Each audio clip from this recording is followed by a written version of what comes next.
Welcome to Akka IAS Academy Current Affairs Sessions. Myself, Sridhar. The Hindu newspaper ಅಲ್ಲಿ ಬಂದಿರುವಂತಹ main sheet ಅಲ್ಲಿರುವಂತಹ article ಇದು. Tamil Nadu launches 100 crore urban employment scheme ಇದು. ಇದರಲ್ಲಿ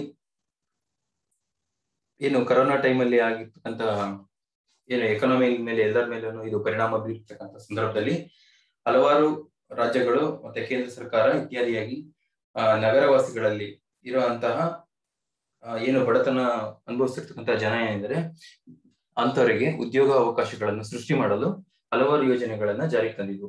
ಆದ್ರೆ ಪ್ರಸ್ತುತ ಈಗ ತಮಿಳುನಾಡು ಸರ್ಕಾರ 100 ಕೋಟಿಯ ಅನುದಾನದೊಂದಿಗೆ 100 ಕೋಟಿಯ ಬೃಹತ್ ಯೋಜನೆಯೊಂದಿಗೆ ಈ ಒಂದು ಸ್ಕೀಮ್ ಅನ್ನು ಜಾರಿಗೆ ತರ್ತಾ ಇದೆ. ಇದು ಮುಖ್ಯವಾಗಿ ಯಾರನ್ನ ಗುರಿಯಾಗಿಸಿಕೊಂಡಿದೆ ಅಂತಂದ್ರೆ ಅರ್ಬನ್ ಎಂಪ್ಲಾಯ್ಮೆಂಟ್, ನಗರ ಪ್ರದೇಶದಲ್ಲಿ ವಾಸ ಮಾಡ್ತಕ್ಕಂತಹ ಏನು ಬಡ ಜನ ಇದ್ದಾರೆ, ಈ ಕೊರೋನಾದಿಂದ ಅವರು ಯಾರೆಲ್ಲ ಉದ್ಯೋಗ ವಂಚಿತರಾಗಿದ್ದಾರೆ ಅವರಿಗಾಗಿ ಮಾಡಿರ್ತಕ್ಕಂಥ ಯೋಜನೆ ಇದು. ಇದರಲ್ಲಿ ಮುಖ್ಯವಾಗಿ ಇದನ್ನು ಕೂಡ ನರೇಗಾಗೆ ಹೋಲಿಸಿ ಅಂದ್ರೆ ನರೇಗಾದಲ್ಲಿ ಇರುವಂತಹ ಏನೆಲ್ಲ ಲಕ್ಷಣಗಳಿದಾವೆ, ಮಿನಿಮಮ್ ನಾವು ವೇಜಸ್ ನ ಕೊಡ್ಲೇಬೇಕು, ಮತ್ತೆ ಮಿನಿಮಮ್ ಇಷ್ಟು ದಿನ ಅವರಿಗೆ ಉದ್ಯೋಗ ಕೊಡ್ಲೇಬೇಕು, ಆ ತರದ್ದೆಲ್ಲ ಏನಿದೆ ಅದಕ್ಕೆ ಇದು ಸರಿಸಮನಾಗಿ ಈ ಸ್ಕೀಮ್ ಕೂಡ ಲಾಂಚ್ ಆಗಿದೆ. ಮತ್ತೆ ಇದರಲ್ಲಿ ನಾವು ಪಾಯಿಂಟ್ಸ್ ವೈಸ್ ನಾವು ನೋಡೋದಾದ್ರೆ Tamil Nadu government will implement urban employment in the lines of Mahatma Gandhi NREGA national employment guarantee act scheme ಏನು ನಾವು 2005 ಅಲ್ಲಿ ಜಾರಿಗೆ ತಂದಿರುವಂತಹ ಕೇಂದ್ರ ಸರ್ಕಾರ ಉದ್ಯೋಗ ಖಾತ್ರಿ ಯೋಜನೆಯ ಅದಕ್ಕೆ ಸರಿಸಮನಾಗಿ ರಾಜ್ಯ ಸರ್ಕಾರದ ವತಿಯಿಂದ ನಗರಗಳಲ್ಲಿ ವಾಸ ಮಾಡ್ತಿರ್ತಕ್ಕಂತಹ ಬಡ ಜನತೆಗೆ ಕೆಲಸ ಕೊಡುವಂತಹ 100 ಕೋಟಿಯ ಒಂದು ಯೋಜನೆಯಾಗಿದೆ. ಇದು ನರೇಗಾದಲ್ಲಿ ಗ್ರಾಮೀಣ ಮಟ್ಟದಲ್ಲಿ ಇರುವಂತಹ ಗ್ರಾಮೀಣ ಭಾಗದಲ್ಲಿ ಉದ್ಯೋಗವನ್ನು ಸೃಷ್ಟಿ ಮಾಡೋದಕ್ಕೋಸ್ಕರ ಆಗಿರ್ತಕ್ಕಂತಹ ಒಂದು ಯೋಜನೆ. ಗ್ರಾಮೀಣ ಪ್ರದೇಶದಿಂದ ನಗರಗಳಿಗೆ ಬರುವಂತಹ ವಲಸೆ ಏನು ಮೈಗ್ರೇಷನ್ ಐತಲ್ಲ ಅದನ್ನ ಅವಾಯ್ಡ್ ಮಾಡೋದಕ್ಕೋಸ್ಕರ ಈ ಯೋಜನೆಯನ್ನ ಜಾರಿಗೆ ತಂದ್ರು. ಮತ್ತೆ ಅವರು ಹಳ್ಳಿಗಳಲ್ಲಿ ಅವರಿಗೆ ಉತ್ತಮವಾದಂತಹ ಏನು ಜನಜೀವನ ಮಟ್ಟ ಸುಧಾರಣೆ ಮಾಡೋಕ್ಕೋಸ್ಕರ ಅವರಿಗೆ ಒಂದು ಕೆಲಸ ಮಾಡೋದ್ರ ಮೂಲಕ ಅಥವಾ ಅವರಿಗೆ ಕೆಲಸಗಳನ್ನ ನೀಡುವುದರ ಮೂಲಕ ಅವರಿಗೆ ನಾವು ದಿನಗೂಲಿಯನ್ನು ಕೊಡಬಹುದು. ಹಾಗಾಗಿ ಆ ರೀತಿಯಲ್ಲಿ ನರೇಗಾವನ್ನು ಸೃಷ್ಟಿ ಮಾಡಲಾಯಿತು. ಅದೇ ರೀತಿ ಈಗ ತಮಿಳುನಾಡು ಸರ್ಕಾರ ನಗರವಾಸಿಗಳಿಗೆ ಮಾಡಿರ್ತಕ್ಕಂಥ ಒಂದು ಯೋಜನೆ ಇದು. ಸೊ ಇದು ಯಾಕೆ ತಮಿಳುನಾಡು ಈ ಕ್ರಮನ ಕೈಗೊಳ್ತಾ ಇದೆ ಅಂತಂದ್ರೆ, unlike the other state, the urban population in Tamil Nadu was growing fast. It would reach 60% of the total population by 2036. 2036ನೇ ಇಸ್ವಿಗೆ ಆ ರಾಜ್ಯದಲ್ಲಿ ಇರುವಂತಹ ಒಟ್ಟು ನಗರವಾಸಿಗಳ ಸಂಖ್ಯೆ ಏನಾಗಿದೆ ಅದು ಶೇಕಡ ಒಟ್ಟು ಇರುವಂತಹ ಜನಸಂಖ್ಯೆಗೆ 60% ನಗರವಾಸಿಗಳಲ್ಲಿ 2036ಕ್ಕೆ ಇಷ್ಟು ಪ್ರಮಾಣದಲ್ಲಿ ರೀಚ್ ಆಗ್ತಾ ಇದೆ. ಮತ್ತೆ ಈಗ ಪ್ರಸ್ತುತ ಇರುವಂತಹ ಸುಮಾರು 4 ಕೋಟಿ ಜನಸಂಖ್ಯೆ ಅಲ್ಲಿ ಅರ್ಬನ್ ಏರಿಯಾಗಳಲ್ಲಿ ವಾಸ ಮಾಡ್ತಾ ಇದ್ದಾರೆ. ಇದು ಒಟ್ಟಾರೆಯಾಗಿ ಈಗ ಪ್ರಸ್ತುತ ಅದು ಶೇಕಡ 53 ಅಂತಂದ್ರೆ ಇರುವ ಜನಸಂಖ್ಯೆಯ ಅರ್ಧದಷ್ಟು ಜನ ಆಲ್ರೆಡಿ ಅರ್ಬನ್ ಏರಿಯಾಗಳಲ್ಲಿ ವಾಸ ಮಾಡ್ತಾ ಇದ್ದಾರೆ. ಹಾಗಾಗಿ ಅರ್ಬನ್ ಏರಿಯಾದಲ್ಲಿ ವಾಸ ಮಾಡ್ತಾ ಇರುವಂತಹ ಜನಗಳಲ್ಲಿ ಬಡತನ ಕೂಡ ಹೆಚ್ಚಾಗ್ತಾ ಇದೆ. ಅವರಿಗೆ ಈಗ ಉದ್ಯೋಗದ ಅವಶ್ಯಕತೆ ಇದೆ. ಆ ಉದ್ಯೋಗವನ್ನು ಸೃಷ್ಟಿ ಮಾಡಲು ಈ ಕಾರ್ಯಕ್ರಮವನ್ನ ಸರ್ಕಾರ ಕೈಗೊಳ್ತಾ ಇದೆ. The object of the program was to provide employment to urban poor who lost their jobs because of Covid pandemic ಅಲ್ಲಿ ಏನು ಅವರು ಉದ್ಯೋಗಗಳನ್ನು ಕಳ್ಕೊಂಡಿದ್ದಾರೆ ಅಂತವರಿಗಾಗಿ ಈ ಯೋಜನೆಯನ್ನ ಜಾರಿಗೆ ತರಲಾಗ್ತಾ ಇದೆ. ಇದನ್ನ ಮುಂಚೆ ತಮಿಳುನಾಡು ಸರ್ಕಾರ ರಂಗರಾಜನ್ ಕಮಿಟಿ ಒಂದನ್ನು ನೇಮಕ ಮಾಡಿತ್ತು. RBI ಗವರ್ನರ್ ಆಗಿದ್ದಂತವ್ರು ಫಾರ್ಮರ್ ಇವರು ಮಾಜಿ ಅವರ ನೇತೃತ್ವದಲ್ಲಿ ಒಂದು ಸಮಿತಿಯನ್ನ ರಚನೆ ಮಾಡಿ ಯಾವ ರೀತಿ ನಾವು ಪಟ್ಟಣಗಳಲ್ಲಿ ವಾಸ ಮಾಡ್ತಿರ್ತಕ್ಕಂಥ ಜನರಿಗೆ ನಾವು ಅವರ ಬಡತನವನ್ನ ಸುಮಾರಾಗಿ ಮೇಲೆತ್ತಬಹುದು, ಮತ್ತೆ ಕೊರೋನಾ ಕಾಲದಲ್ಲಿ ಅವರು ಉದ್ಯೋಗಗಳನ್ನ ವಂಚಿತರಾಗಿದ್ರಲ್ಲ ಅವರ ಜೀವನ ಸುಧಾರಣೆಗೆ ನಾವು ಏನ್ ಮಾಡ್ಬೋದು ಅಂತ ಒಂದು ಅಧ್ಯಯನ ಮಾಡೋದಕ್ಕೆ ರಂಗರಾಜನ್ ಅವರ ಸಮಿತಿಯನ್ನು ನೇಮಕ ಆಗುತ್ತೆ. ಅವರು ಕೊಟ್ಟಂತಹ ಸಲಹೆ ಮೇರೆಗೆ ಈ ಕಾರ್ಯಕ್ರಮ ಜಾರಿ ಆಗ್ತಾ ಇದೆ. ಮತ್ತೆ under the schemes workers will be used for activities such as desilting of water bodies.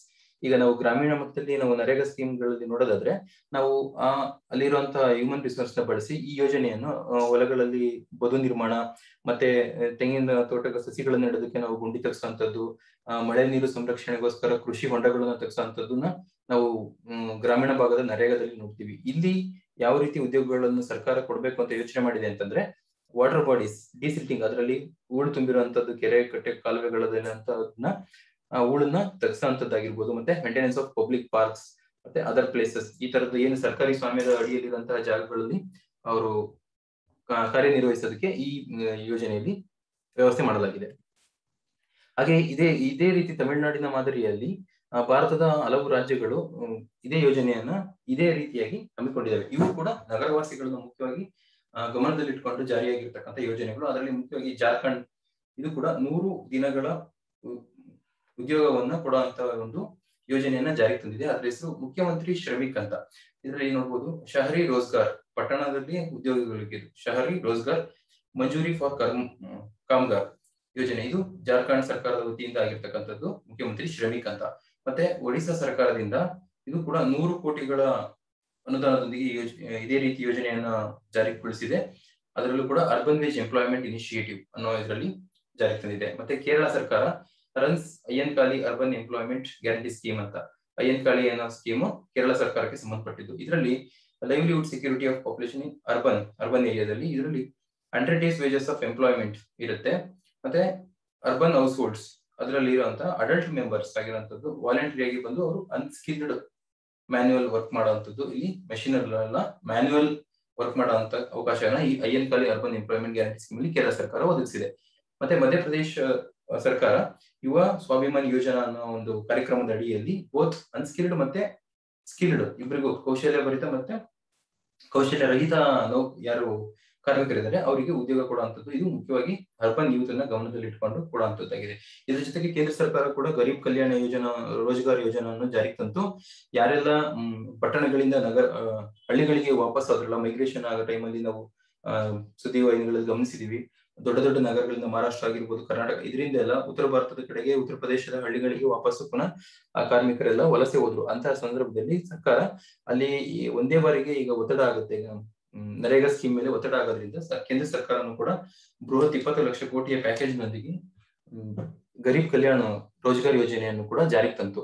ಹಾಗೆ ಈ ಎಲ್ಲಾ ರಾಜ್ಯಗಳು ಜಾರಿಗೆ ತಂದಿರುವಂತ ಈ ಕಾರ್ಯಕ್ರಮಗಳು ಕೂಡ ಇದರಲ್ಲಿ ನರೇಗಾ ಸ್ಕೀಮ್ ಗಳನ್ನ ನಾವು ರಿಸ್ಟ್ರಿಕ್ಷನ್ ನೋಡ್ಬೋದು. ಅಂತಂದ್ರೆ ಮಿನಿಮಮ್ ವೇಜಸ್ ಇರುತ್ತೆ ಇಲ್ಲಿ.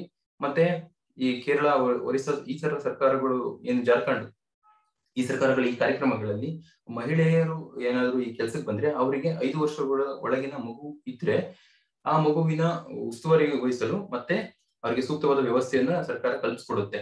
ಅದೇ ರೀತಿ ಇದರಲ್ಲಿ ಅವರು ಯಾರಿಗೆಲ್ಲ ಕೆಲಸ ಕೊಡ್ಲಿಲ್ಲ ಅಂತಂದ್ರೆ ಅನ್ಎಂಪ್ಲಾಯ್ಮೆಂಟ್ ವೇಜಸ್ ಏನಿರುತ್ತೆ ಆ ಸರ್ಕಾರ ಆ ಕೆಲಸವನ್ನ ಕೊಡ್ಲಿಲ್ಲ ನಿಗದಿತ ಸಂದರ್ಭದಲ್ಲಿ ಅಂತಂದ್ರೆ ಅವರಿಗೆ ಉಚಿತವಾಗಿ ಯಾವುದೇ ಅವರಿಗೆ ಸಂಬಳವನ್ನ ನೇರವಾಗಿ ಡಿಬಿಟಿ ಅಕೌಂಟ್ ಮೂಲಕ ಸೇಮ್ ನರೇಗಾದಲ್ಲಿ ಯಾವ ರೀತಿ ಕೆಲಸ ನಡೆಯುತ್ತೆ ಆ ಹಣ ಪಾವತಿ ಆಗುತ್ತೆ, ಅದೇ ರೀತಿ ಇಲ್ಲೂ ಕೂಡ ಡಿಬಿಟಿ ಫಾಲೋ ಮಾಡ್ತಾ ಇದೆ. ಹಾಗಾಗಿ ನಾವು ನರೇಗಾದಲ್ಲಿ ಇರುವಂತಹ ಪ್ರಮುಖವಾದ ಅಂಶಗಳನ್ನ ಈ ಯೋಜನೆಗಳಲ್ಲಿ ನಾವು ಕಾಣಬಹುದಾಗಿದೆ. ಹಾಗೆ ಇದು ಆಲ್ರೆಡಿ ಇರುವಂತದ್ದು ಕಾರ್ಯಕ್ರಮ ಯಾವುದು, ನಗರವಾಸಿಗಳಲ್ಲಿರೋ ಬಡತನನ ನಿವಾರಣೆ ಮಾಡೋದಕ್ಕೆ ಅಥವಾ ಕಡಿಮೆ ಮಾಡೋದಕ್ಕೆ ಅಂತ ನೋಡೋದ್ರಿಂದ ಕೇಂದ್ರ ಸರ್ಕಾರದಲ್ಲಿ ದೀನ್ ದಯಾಳ್ ಅಂತ್ಯೋದಯ ಯೋಜನೆ, ನ್ಯಾಷನಲ್ ಅರ್ಬನ್ ಲೈವ್ಲಿಹುಡ್ ಮಿಷನ್ ಅನ್ನೋದನ್ನ ಇದನ್ನ ಪ್ರಧಾನಮಂತ್ರಿ ನರೇಂದ್ರ ಮೋದಿ ಅವರು 2014ರಲ್ಲಿ ಇದನ್ನ ಲಾಂಚ್ ಮಾಡಿದ್ದಾರೆ. ಇದನ್ನ ಯಾರು ಅನುಷ್ಠಾನ ಮಾಡುವಂತ ಯಾವ್ದು ಸಂಸ್ಥೆ ಆಗಿದೆ ಅಂತಂದ್ರೆ urban ministry of housing and poverty elevation. ಈ ಮಿನಿಸ್ಟ್ರಿ ಆಫ್ ಏನು ಹೌಸಿಂಗ್ ಇದೆಯಲ್ಲ, ಇದು ಈ ಕಾರ್ಯಕ್ರಮನ ಇದು ಅನುಷ್ಠಾನಗೊಳಿಸ್ತಾ ಇದೆ. ಇದ್ರ ಮುಖ್ಯವಾದ ಉದ್ದೇಶ ಏನಂತಂದ್ರೆ uplift of urban poor by enhancing sustainable livelihood opportunities through skill development. ಇಲ್ಲಿ ಮುಖ್ಯವಾಗಿ ಅವರ ಕೌಶಲ್ಯ ಅಭಿವೃದ್ಧಿ ಮಾಡೋದರ ಮೂಲಕ ನಗರವಾಸಿಗಳಲ್ಲಿರತಕ್ಕಂತ ಪ್ರತಿಭೆಯನ್ನು ಹೊರಗೆ ತರೋದ್ರ ಮೂಲಕ ಅವರ ಜೀವನ ಮಟ್ಟವನ್ನು ಸುಧಾರಣೆ ಮಾಡುವಂತ ಕಾರ್ಯಕ್ರಮ ಇದಾಗಿದೆ. ಮತ್ತೆ ಇದು ಸೆಂಟ್ರಲಿ ಸ್ಪಾನ್ಸರ್ಡ್, ಇದು ಸೆಂಟ್ರಲಿ ಸೆಕ್ಟರ್ಡ್ ಅಂತ ಇರುತ್ತೆ, ಮತ್ತೆ ಸೆಂಟ್ರಲಿ ಸ್ಪಾನ್ಸರ್ಡ್ ಸ್ಕೀಮ್ ಅಂತ ಇರುತ್ತೆ. ಸ್ಪಾನ್ಸರ್ಸ್ ಅಲ್ಲಿ ಕೇಂದ್ರ ಸರ್ಕಾರ ಅದಕ್ಕಾಗುವಷ್ಟು ಪ್ರಮಾಣದಲ್ಲಿ ಹಣವನ್ನು ನೀಡುತ್ತೆ, ಮತ್ತೆ ರಾಜ್ಯ ಸರ್ಕಾರಗಳು ಕೂಡ ಮಿಕ್ಕಿರುವಂತ ಹಣವನ್ನ ಭರಿಸಬೇಕಾಗುತ್ತೆ. ಅದರಲ್ಲಿ 2 ಕೆಟಗರಿಯಿಂದ ಮಾಡ್ತೀವಿ ಯಾವಾಗ್ಲೂ. ಸೆಂಟ್ರಲ್ ಅಂಡ್ ಸ್ಟೇಟಸ್ ರೇಷಿಯೋ ಇದು ನಾರ್ಮಲ್ ಆಗಿರುವಂತ ರಾಜ್ಯಗಳಿಗೆ 75:25. 75 ಯಾವತ್ತು ಜಾಸ್ತಿ ಇರೋದು ಯಾವತ್ತು ಸೆಂಟ್ರಲ್ ಅಲ್ಲಿ ಇರುತ್ತೆ, ಸ್ಟೇಟ್ 25 ಇರುತ್ತೆ. ಮತ್ತೆ ನಾರ್ತ್ ಈಸ್ಟರ್ನ್ ಮತ್ತೆ ಸ್ಪೆಷಲ್ ಕೆಟಗರಿ. ಈ ಸ್ಪೆಷಲ್ ಕೆಟಗರಿ ಯಾವಾಗ್ಲೂ ಈ ಇಂಟರ್ನ್ಯಾಷನಲ್ ಬಾರ್ಡರ್ಸ್ ಜೊತೆ ಹಂಚ್ಕೊಂಡಿರುವಂತ ರಾಜ್ಯಗಳು ಏನಿದಾವೆ ಅವು, ಮತ್ತೆ ಹಿಲ್ಲಿ ರೀಜನ್ಸ್ ಗಳಿರುತ್ತಲ್ಲ ಅದು, ಮತ್ತೆ ಇದು ಜೊತೆಗೆ ನಾರ್ಥನ್ ಈಸ್ಟರ್ನ್ ಈ ರಾಜ್ಯಗಳು, ಈಶಾನ್ಯ ರಾಜ್ಯಗಳ ಜೊತೆಗೆ ಮತ್ತೆ ಸ್ಪೆಷಲ್ ವಿಶೇಷ ಏನು ಕೆಟಗರಿನ ಹೊಂದಿರುವಂತ ರಾಜ್ಯಗಳ ಜೊತೆಗೆ ಇದರಲ್ಲಿ ರೇಷಿಯನ್ 90:10. ಇದರಲ್ಲಿ ಸೆಂಟ್ರಲ್ 90% ಇರುತ್ತೆ, 10 ಸ್ಟೇಟ್ % ಇರುತ್ತೆ. It intended to beneficiaries are urban poor. ಯಾರ್ಯಾರಿಗೆ ಇದರಲ್ಲಿ ಮುಖ್ಯವಾಗಿ ಸ್ಟ್ರೀಟ್ ವೆಂಡರ್ಸ್, ಬೀದಿ ವ್ಯಾಪಾರಿಗಳಾಗಿರ್ಬೋದು, ಸ್ಲಮ್ ನಿವಾಸಿಗಳಾಗಿರ್ಬೋದು, ಹೋಮ್ಲೆಸ್ ಯಾರಿರ್ತಾರೆ ಅವರು, ಮತ್ತೆ ರ್ಯಾಕ್ ಪಿಕರ್ಸ್, ಚಿಂದಿಯ ಅಂತ ಇವ್ರನ್ನೆಲ್ಲನೂ ಒಂದು SHG ಸೋಷಿಯಲ್ ಹೆಲ್ತ್ ಗ್ರೂಪ್ ಗಳನ್ನ ಸೃಷ್ಟಿ ಮಾಡೋದ್ರ ಮೂಲಕ ಇವರಿಗೆ ಕೌಶಲ್ಯ ಅಭಿವೃದ್ಧಿಯ ತರಬೇತಿ ಕೊಟ್ಟು ಇವ್ರನ್ನ ಅನ್ಎಂಪ್ಲಾಯ್ಡ್ ಇರೋದನ್ನ ಮತ್ತೆ ಯಾರೆಲ್ಲ ಅಂಗವಿಕಲರು ಇರ್ತಾರೆ, ದಿವ್ಯಾಂಗರು, ಇವ್ರನ್ನೆಲ್ಲರಿಗೂ ಅವರ ಸಾಮರ್ಥ್ಯಕ್ಕೆ ತಕ್ಕಂತೆ ಇವರಿಗೆ ಸ್ಕಿಲ್ ಡೆವಲಪ್ ಮಾಡಿ ಇವರಿಗೆ ಉದ್ಯೋಗ ಅವಕಾಶಗಳನ್ನ ಸೃಷ್ಟಿ ಮಾಡಿ ನಗರದಲ್ಲಿ ಇವರಿಗೆ ಜೀವನ ಮಾಡೋದಕ್ಕೆ ಅವಕಾಶ ಕಲ್ಪಿಸಿಕೊಡುವಂತ ಒಂದು ಯೋಜನೆ ಆಗಿದೆ. ಇದ್ರ ಜೊತೆಗೆ ನಾವು ನೋಡೋದಾದ್ರೆ ಸ್ಮಾರ್ಟ್ ಸಿಟಿ ಮಿಷನ್, ಇದರಲ್ಲೂ ಕೂಡ ನಾವು ನಗರವಾಸಿಗಳನ್ನ ಅಲ್ಲಿರುವಂತ ಯುವ ಪಡೆಯನ್ನ ಅಥವಾ ಏನು ಸಂಪನ್ಮೂಲವನ್ನ, ಮಾನವ ಸಂಪನ್ಮೂಲವನ್ನ ಈ ಸ್ಮಾರ್ಟ್ ಸಿಟಿ ವಿಷನ್ ಒಳಗಡೆ ನಾವು ಬಳಸ್ಕೊಳ್ಳೋದ್ರ ಮೂಲಕ ಅವರ ಜೀವನವನ್ನ ಮಟ್ಟವನ್ನು ನಾವು ಉತ್ತಮಗೊಳಿಸೋದಕ್ಕೆ ಪ್ರಯತ್ನ ಮಾಡಬಹುದು.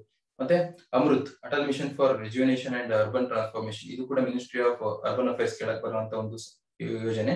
ಇದರಲ್ಲಿ ನಗರಗಳಲ್ಲಿ ಕುಡಿಯುವ ನೀರಿನ ವ್ಯವಸ್ಥೆ ಆಗಿರ್ಬೋದು, ಮತ್ತೆ ಚರಂಡಿ ಮತ್ತೆ ಪಾರ್ಕ್ಗಳ ವ್ಯವಸ್ಥೆಯನ್ನು ಮೇಂಟೈನ್ ಮಾಡುವಂತದ್ದಾಗಿರ್ಬೋದು, ಅದು ಎಲ್ಲದಕ್ಕೂ ಈ ಯೋಜನೆಯನ್ನು ನಾವು ಅವಕಾಶ ಇದೆ. ಇದರಲ್ಲೂ ಕೂಡ ನಾವು ನಗರವಾಸಿಗಳನ್ನು ಬಳಸಿಕೊಳ್ಳೋದ್ರ ಮೂಲಕ ಅವರ ಜೀವನ ಮಟ್ಟ ಸುಧಾರಣೆ ಮಾಡೋದಕ್ಕೆ ಸಹಾಯಕಾರಿ ಆಗಬಹುದು. ಮತ್ತೆ ಮುಂದುವರೆದಾಗೆ GS3 ಪೇಪರ್ಗೆ ಸಂಬಂಧಪಡುವಂತದ್ದು ಒಂದು the ugly face of the crime fighting move. ಇದು ಆರ್ಟಿಫಿಷಿಯಲ್ ಇಂಟೆಲಿಜೆನ್ಸ್ ಅನ್ನ ಬಳಸಿ ಫೇಸ್ ರೆಕಗ್ನೈಸೇಷನ್ ಮಾಡುವಂತ ತಂತ್ರಜ್ಞಾನ ಭಾರತ ಸರ್ಕಾರ ಅನುಮೋದನೆ ಕೊಟ್ಟಿದೆ. ಪೊಲೀಸ್ ಇಲಾಖೆ ಇದನ್ನ ಜಾರಿಗೆ ತರ್ತಾ ಇದೆ.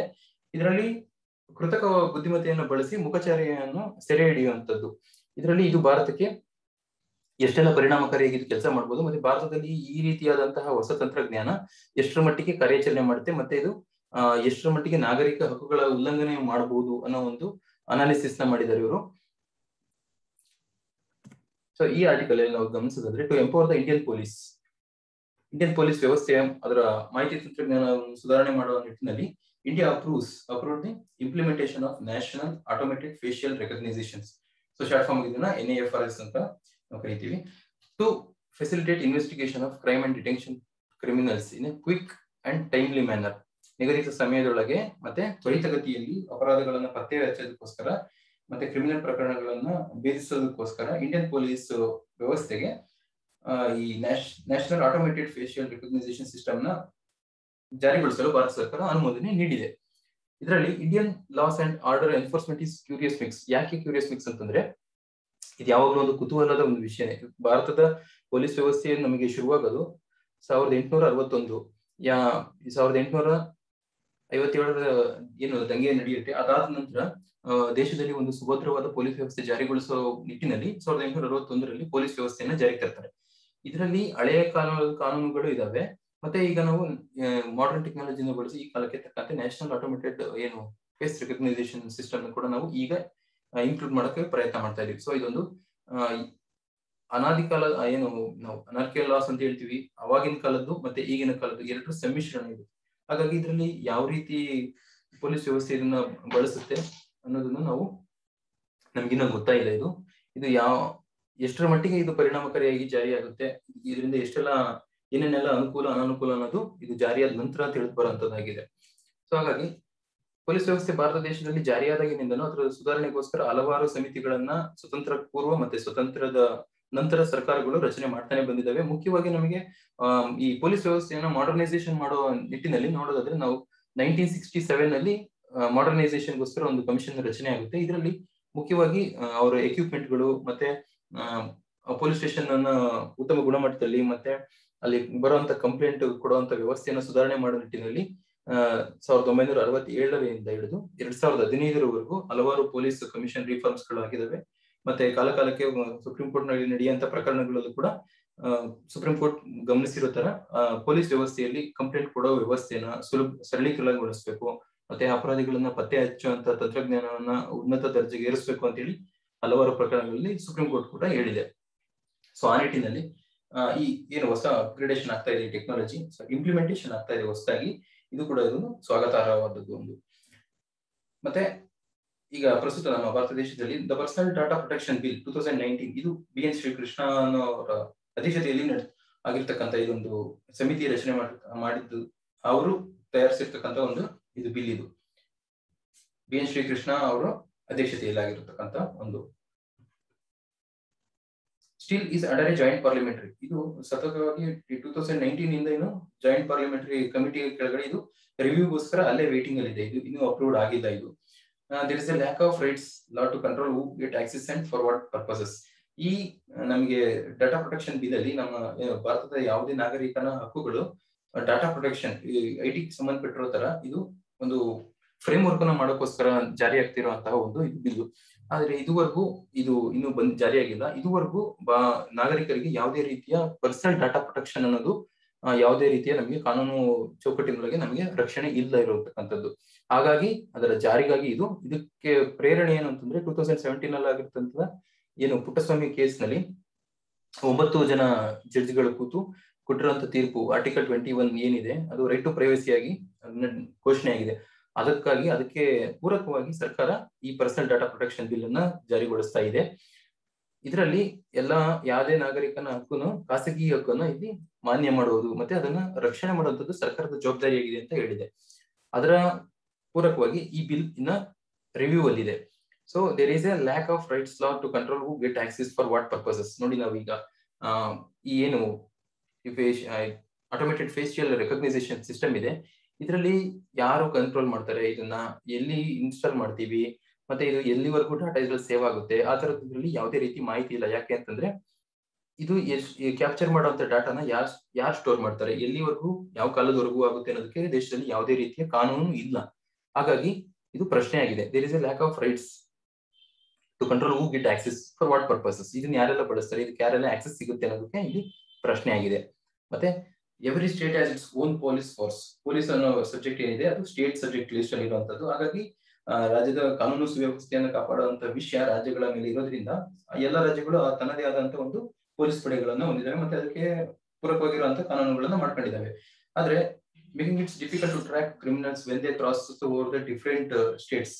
ಈಗ ಒಂದು ರಾಜ್ಯದಿಂದ ಇನ್ನೊಂದು ರಾಜ್ಯಕ್ಕೆ ಯಾವುದೇ ಅಪರಾಧಿ ಅವನು ಹೋದ ಅಂತಂದ್ರೆ ಇಲ್ಲಿರೋ ರಾಜ್ಯದ ಪೊಲೀಸ್ಗಳು ಅಲ್ಲಿ ಬೇರೆ ರಾಜ್ಯಕ್ಕೆ ಹೋಗಿ ಅವ್ರನ್ನ ಅರೆಸ್ಟ್ ಮಾಡೋದಕ್ಕಿಂತ ಮುಂಚೆ ಯಾವ ರಾಜ್ಯದಲ್ಲಿ ಆತ ಕಳ್ಳ ಇರ್ತಾನೋ ಅಥವಾ ಅಪರಾಧಿ ಇರ್ತಾನೋ ಆ ರಾಜ್ಯದ ಪೊಲೀಸ್ ಅವರ ಇವರು ಪರ್ಮಿಷನ್ ತಗೊಂಡು ಅಲ್ಲಿ ಹೋಗಿ ಅವನನ್ನ ಅರೆಸ್ಟ್ ಮಾಡ್ಬೇಕಾಗುತ್ತೆ. ಯಾಕೆ ಅಂತಂದ್ರೆ ಕಾನೂನು ಸುವ್ಯವಸ್ಥೆ ಸಬ್ಜೆಕ್ಟ್ ಸ್ಟೇಟ್ ಕಂಟ್ರೋಲ್ ಆಗಿರುತ್ತೆ. ಹಾಗಾಗಿ ಏಕಾಏಕಿ ಈ ಬೇರೆ ರಾಜ್ಯಗಳಿಗೆ ಹೋಗಿ ಇನ್ನೊಂದು ರಾಜ್ಯದ ಪೊಲೀಸ್ ಫೋರ್ಸ್ ಅವ್ರನ್ನ ಅರೆಸ್ಟ್ ಮಾಡಕ್ಕೆ ಸಾಧ್ಯ ಇಲ್ಲ.